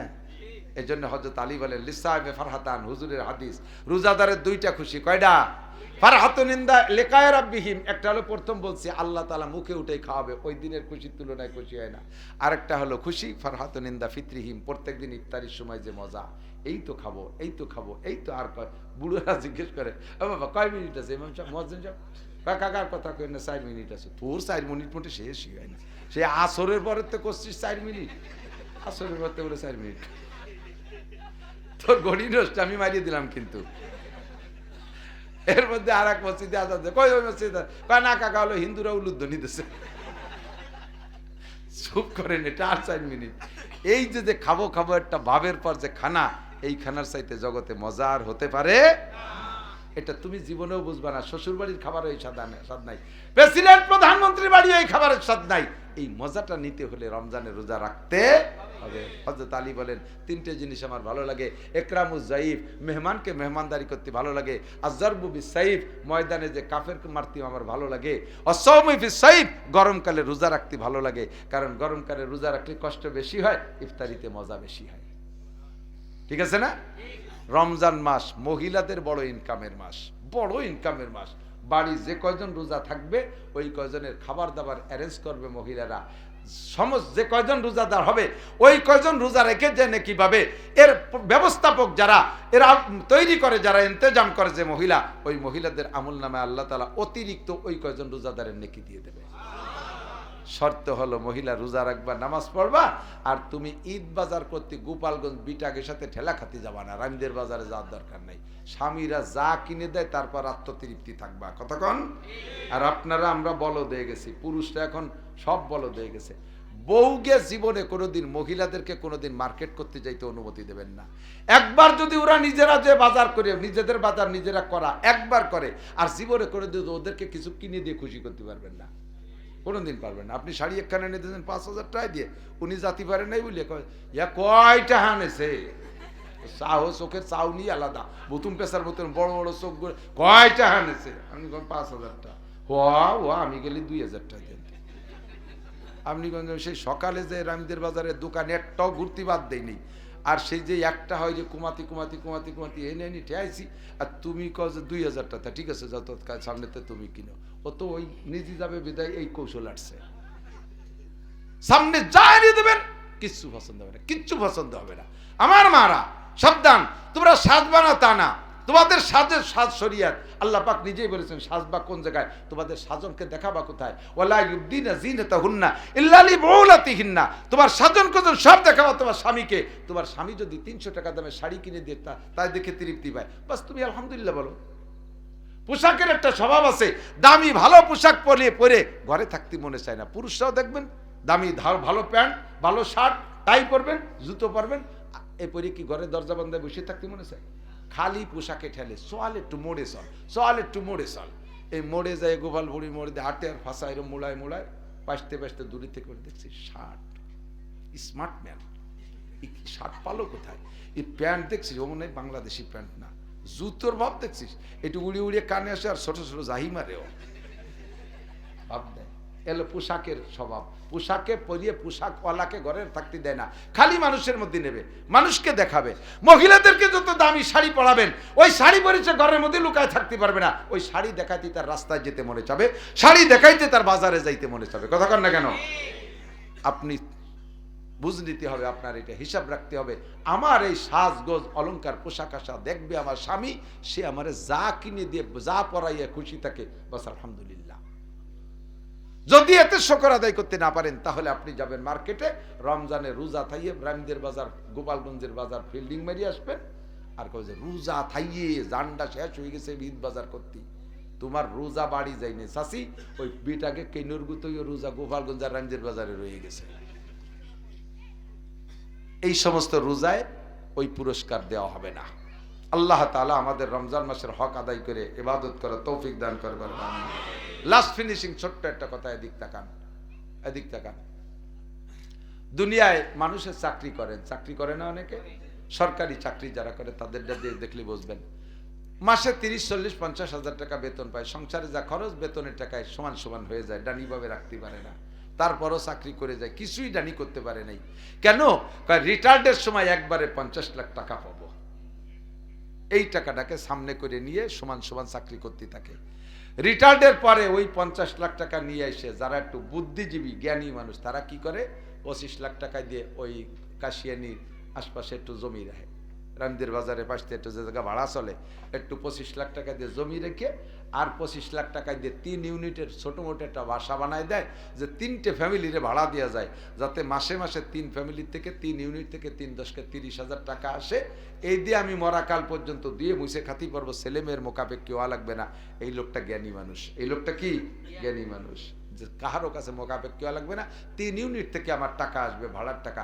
সেম নবী পাক বলেন, তুমিও যদি চালাক হও তাহলে তোমাকে একটা চালাকি শিখাই দেই, যতদিন দুনিয়া আছো নামাজ পড়ো, রোজা রাখো, হজ করো, যাকাত দাও, এই ইবাদতের বিনিময়ে যা বেতন পাচ্ছ তাদের দুনিয়ায় তুমি খেয়ে দিয়ে যাচ্ছ, কিন্তু মরার পরে অনাদি অনন্তকাল জান্নাতে থাকতে হবে। এই লম্বা টাইম তোমার ইনকাম সোর্স কি? অথচ কবরে যে নামাজ রোজা হজ যাকাত নাই, তোমার এই সময় ইনকাম সোর্স কি? আয়ের একটা পথ খুলে রেখে আসো। ইজা মাতাল ইনসান ইনকাতা আনহু আমালুহু ইল্লা মিন সালাসা। হুজুর বলেন 3 ইউনিটের একটা বিল্ডিং তুমি খুলে রেখে আসতে পারো। 1 নম্বরে সাদকায়ে জারিয়া, 2 নম্বরে ইলমিন ইনতাফাউ বিহি, 3 নম্বরে ওয়ালাদিন সালিহিন ইয়াদউলা। 1 নম্বরে স্থায়ী করে সদকা, যেই সদকাগুলো দীর্ঘদিন দুনিয়ায় থাকে, ওখান থেকে কবরে নেকি যাবে। 2 নম্বরে দ্বীনি ইলম শিক্ষা দিয়ে আসবা, যার থেকে শাখা প্রশাখা বাড়বে। আমার হুজুর আব্দুর রহমান সাহেব হুজুর আমারে পড়াইছে, আমি হাজারের উপরে আলেম ছাত্র আমার হয়ে গেছে, আমার শাখায় যত ছাত্র হয়েছে সমস্ত যারা যা পড়তেছে আমার হুজুর বাক পাচ্ছে। হুজুরের উস্তাদ আবার তারাইল বুকরা মোহতান সাহেব আমারও উস্তাদ হুজুর, আমরা যা কামাই করতেছি হুজুর জায়গায় বসে পাচ্ছে। এটা টায়ার সোর্স খোলা। আর একটা হলো ওয়ালাদিন সালিহিন ইয়াদউলা, নেক সন্তান কবরের কাছে যে রব্বির হামহুমা পড়লে আল্লাহ মাফ করে দেয় সব। এই 3টে ইউনিট খুলে রেখে যেতে পারেন। তো আপনাদের এখানে নগদে এখানে যে কবরস্থান, কবরস্থানের কাজ চলতেছে, কবরস্থানের একটা বাউন্ডারি, কবরে সবার যাইতেই হবে। কথা কন, কবরে সবার যাইতেই হবে, এর থেকে রেহাই নাই। এই কবরস্থানটা পরিবেশ যদি সুন্দর হয় তাহলে ভালো মানুষরাই সেখানে জিয়ারত করে, দোয়া কালাম পড়বে, একটু রব্বির হামহুমা পড়বে, কোনো কালেকশনের ফিকির নাই, দিক থেকে দোয়া হবে, এক কোটি দোয়া হবে। মানুষ এত বড় চালাক আর সচেতন, যখন বোঝে যে এই জাতীয় কিছু হবে সেই সময় সহজায় চলে যায়। আপনি যা আমার কামাই করছেন ও তো খাইয়ে দিয়ে শেষ, তাহলে 3টে ইউনিটের একটা ইউনিট হলে তো খুলে রেখে যে যা দরকার। তো সদকায়ে জারিয়া হিসেবে আজকের পকেটে বিসমিল্লাহ করে হাত দেবেন, আজকের পকেটে বিসমিল্লাহ করে হাত দেবেন, 100, 200, 10, 20, 50 যা আছে এই টাকাটা আপনারা কবরস্থানের নামে দেবেন। কবরস্থানে আমাদের ফরাদ ভাই নিষেধ করছে, আর 2-1 মুরব্বী বলছে। তো এখন লাস্টে নিষেধার বলার ভিতর দিয়ে আমারও বলে নাই, দায়িত্ব দেয় নেই, ওনাদের কাহারও মতামত হোক আর না হোক, আমি একটু দাবি করি এই কবরে যেতে হবে। আপনি ওখানে দিয়ে যান, বাউন্ডারি ওয়ালের ভিতরে থাকবে ইনশাআল্লাহ, কবরের পরিবেশটা সুন্দর হবে। আর সবাই মরার আগে ওসিয়াত করে যাবেন, বাড়ির মধ্যে যেন আপনারা দাফন না করে, গণকবরে দাফন নেওয়ার চেষ্টা করবেন। খেয়াল করেন, কারণ আপনার বাড়ির মধ্যে যেখানে কবর দেশে 200 বছর পরে যে আপনার কবরের কোনো আলামত থাকবে না, ওর উপরে কেউ না কেউ পায়খানা বাঁধতে বসবে, জিয়ারতও করবে না, মনে রাখবে না। আর গণকবর স্থানে এই দুর্নীতিটা হবে না, ওখানেই অনাকার্যটা হবেন না। পাশাপাশি আর একটা বিষয় হলো, এই জায়গা আমি ঘামিয়ে গেছি, স্টেজে আমি ঘামিয়ে গেছি, খেয়াল করতেছেন? আমার ঘাম দেখে পিছনে একটা ছেলে এসে আমারে বাতাস দেয়। আমারে বাতাস দিলে সাইডে হুজুর আছে, সাইডে আর একজন আছে, এই বাতাস কি খালি আমি একা পাই না, পাশের জনরাও পায়, পাশের জনরাও পায়। কোন গণকবরস্থানে যদি একজন আল্লাহর ওলির দাফন হয়, একজন জান্নাতি মানুষের দাফন হয়, ওর কবরে জান্নাত থেকে আলো বাতাস আসে, ওই আলো বাতাসের ভাগই পুরো কবরস্থানে সবাই কিছু না কিছু পায়। এই জন্য সিঙ্গেল বাড়ির মধ্যে আপনার যত জায়গা জমি থাকুক, কবরস্থানের ভিতরে কবর নেওয়ার চেষ্টা করবেন, আর এখানে বসে দোয়া হবে। যদি কের তৌফিক থাকে বলবে যাবেন, একটু যাবে আপনাদের কাছে যাবে, ভিতরে যাবে, একটু শরীক থাকবেন ইনশাআল্লাহ। 10, 20, 50, 100, 200, 500 যার যেমন তৌফিক, যাও ভলেন্টিয়াররা, যাও ভলেন্টিয়াররা ভিতরে যাও, আল্লাহর বান্দারা খুশি খুশি দেবে, কোনো জবরদস্তি নাই। জামার কোরস নিয়ে এইভাবে ঢুকে পড়েন, সাধু আবাদ দেন, এইভাবে কোরস নিয়ে যান, 2 জন 2 দিক যেতে পারবেন, মাত্র 2 জন নাকি লোক আর নাই। স্থানীয়রা ঢোকেন, মুরব্বীরা যান, 2-1 জন যান, দেন পকেটে হাত দেন, বিসমিল্লাহ করে হাত দেন। 10 মিলে সহযোগিতা করলে মৌলানা হাফেজ জিনাত সাহেব 100 ইট চাইছে, 200 ইট চাইছে, দিতে পারেন নাই, দিয়ে দেন। জায়গা জমি সব পেলেই কবরেই চলে যেতে হবে। কাজেই কি রেখে যাবেন, কেন রেখে যাবেন, কার জন্য রেখে যাবেন? যেই ছেলে মেয়ের জন্য রেখে যাবেন, তারা ওই সম্পদ বিক্রি করে সম্পদকে নষ্ট করে গুনাহ কামাই করবে, তার চেয়ে আপনি জায়গা মতো কিছু জমা রেখে যান, দেন, বিসমিল্লাহ করে দিয়ে দেন। 100, 200, 500, 100, 200। এই যে আমাদের এটা ভাই কি যেন ভুলে গেছে, মিলু ভাই, ফার্নিচারের মালিক 5000, মিলু ভাই 5000, বলেন আলহামদুলিল্লাহ। উনি সব মাদ্রাসায়, অনেক মাদ্রাসায় আল্লাহ পাক তার তৌফিক যতটুক দিয়েছে সে তা কাজে লাগায়। আমার মাদ্রাসায় অনেক টাকা দেয়, তারাইল বুকরা মাদ্রাসায় দেয়, বিভিন্ন মাদ্রাসায় দেয়, এই জায়গাও 5000 টাকা দিয়েছে। ওই যে টাকাটা নিয়েছেন, ওই যে 500 টাকা, 1000 টাকা, 500, 1000, 500, 1000, মাশাআল্লাহ আলহামদুলিল্লাহ। যদি কেউ 1500 দিতে চান, একটু হেঁটে আসবেন, রাস্তাটুকু আপনার জন্য সাক্ষী হয়ে যাবে। আমরা আলাদাভাবে দোয়া দেবো, আল্লাহ কবুল করুন। আল্লাহ যারা এই কবরস্থানে দান করলেন, আল্লাহ তাদেরকে ঈমানি মরণ নসিব করেন, সুস্থতার সাথে লম্বা হায়াত দান করেন। আয় আল্লাহ রব্বুল আলামিন আমাদেরকে রজব ও শাবানের বরকত নসিব করেন, মেহেরবানি করে রমজান মাসে পৌঁছায় দেন। সবাই বলি আমিন। মরণটা যদি মক্কায় হয়, মদিনায় হয়, রওজার পাশে আমাদের দাফন হবে, এমন একটা মরণ তুমি আমাদেরকে নসিব করো। অথবা আল্লাহ যুদ্ধের ময়দানে কাফেরের সাথে লড়তে শহীদি মর্যাদা, শহীদি মরণ আমাদেরকে নসিব করে। সবাই বলি আমিন। বসে দোয়া হবে, এখনই দোয়া হবে। আল্লাহুম্মা সাল্লি আলা মুহাম্মদ, আল্লাহুম্মা সাল্লি আলা মুহাম্মদ, আল্লাহুম্মা সাল্লি আলা মুহাম্মদ, আল্লাহুম্মা সাল্লি আলা মুহাম্মদ। কয়েকদিন পরে, কয় তারিখ যেন আমার মনে নাই, ওই যে সাজাইল চেয়ারম্যানের ওখানে, হ্যাঁ বলো, সাজাইল চেয়ারম্যানের বাড়ির মাহফিল, বাড়িতে মাহফিল আছে, দাওয়াত সকলে পারলে যাবেন ইনশাআল্লাহ। আর মহিলা প্যান্ডেলে মা বোনরা ওখানে থাকলে কালেকশন করে পাঠাই দেন। আবার 27 তারিখের দিনের বেলা রামদে কলেজ মাঠে মাহফিল হবে ইনশাআল্লাহ, বেলা 11টা থেকে 1টা পর্যন্ত। কলেজের যুবকরা, স্টুডেন্টরা স্পোর্টস করতো, বিগত সময় ক্রীড়া প্রতিযোগিতা ইত্যাদি করতো। এবছর তারা ওগুলো বাদ দিয়ে তারা মাহফিল করবে দিনের বেলায়। আল্লাহ তাআলা তাদের এই প্রোগ্রামকে কবুল করে, বলেন আমিন। ও জায়গা আমি সময় দেবো, নিয়ত করছি ইনশাআল্লাহ। আল্লাহুম্মা সাল্লি আলা মুহাম্মদ। মা বোনরাও কালেকশন করে পাঠায় দেন, মা বোনরা কালেকশন করে পাঠায় দেন। اللهم صل وسلم على محمد. الحمد لله رب العالمين والصلاة والسلام على أشرف الأنبياء المرسلين. ربنا ظلمنا أنفسنا وإن لم تغفر لنا وترحمنا لنكونن من الخاسرين. ربنا فاغفر لنا ذنوبنا وكفر عنا سيئاتنا وتوفنا مع الأبرار. ربنا هب لنا من أزواجنا وذرياتنا قرة أعين واجعلنا للمتقين إماما. আয় মেহেরবান আল্লাহ, গভীর রাত পর্যন্ত পবিত্র মাসের শেষে এসে সামনে সৈয়দুশ শুহুর রমজান মাসকে সামনে করে নিয়ে, আয় আল্লাহ তোমার যুবকরাই মাহফিলের ইন্তজাম করেছে। মজলিসের মধ্যে সবচেয়ে বড় গুনাহগার আমি। আয় আল্লাহ রাব্বুল আলামিন তোমার নেককার বান্দা বান্দীদের সাথে নিয়ে শাহী দরবারে ভিক্ষার দুখানা হাত তুলেছি। আয় আল্লাহ তুমি এক্ষুনি আমাদের জীবনের সমস্ত গুনাহ খাতা মাফ করে দাও। আয় আল্লাহ অবশ্যই আমাদের ছোট বড় সব গুনাহ মাফ করে দাও। আমাদের আব্বা মা, দাদা দাদি, নানা নানি, শ্বশুর শাশুড়ি, আত্মীয় স্বজন যারা কবরে চলে গেছে, সমস্ত আসাতেজায়ে কেরাম, পীর মাশায়েখ বুজুর্গানে দিন যারা কবরে চলে গেছে, সকলের কবরে জান্নাতুল ফেরদাউসের দরজা খুলে দাও। যাদের কবর আযাব হচ্ছে আল্লাহ এক্ষুনি বন্ধ করে দাও। বিশেষ করে পাশের কবরস্থানে যত মরহুম মুর্দাগান শুয়ে আছে সবাইকে তুমি মাফ করে দাও, কবর আযাব বন্ধ করে দাও আল্লাহ। সকলের কবরে জান্নাতুল ফেরদাউসের দরজা খুলে দাও। আমরা যারা দুনিয়ায় বেঁচে আছি আমাদের জান মাল ইজ্জত আবরু হেফাজত করো। আয় আল্লাহ, সকল প্রকার গুনাহ থেকে বিরত থাকার তৌফিক দান করো। অনেকবার তওবা করেছি, ঠিক থাকতে পারি না। আয় আল্লাহ, তুমি আজকে আমাদের শেষবারের মতো কবুল করে নাও, আমাদের আজকের তওবা কবুল করে নাও।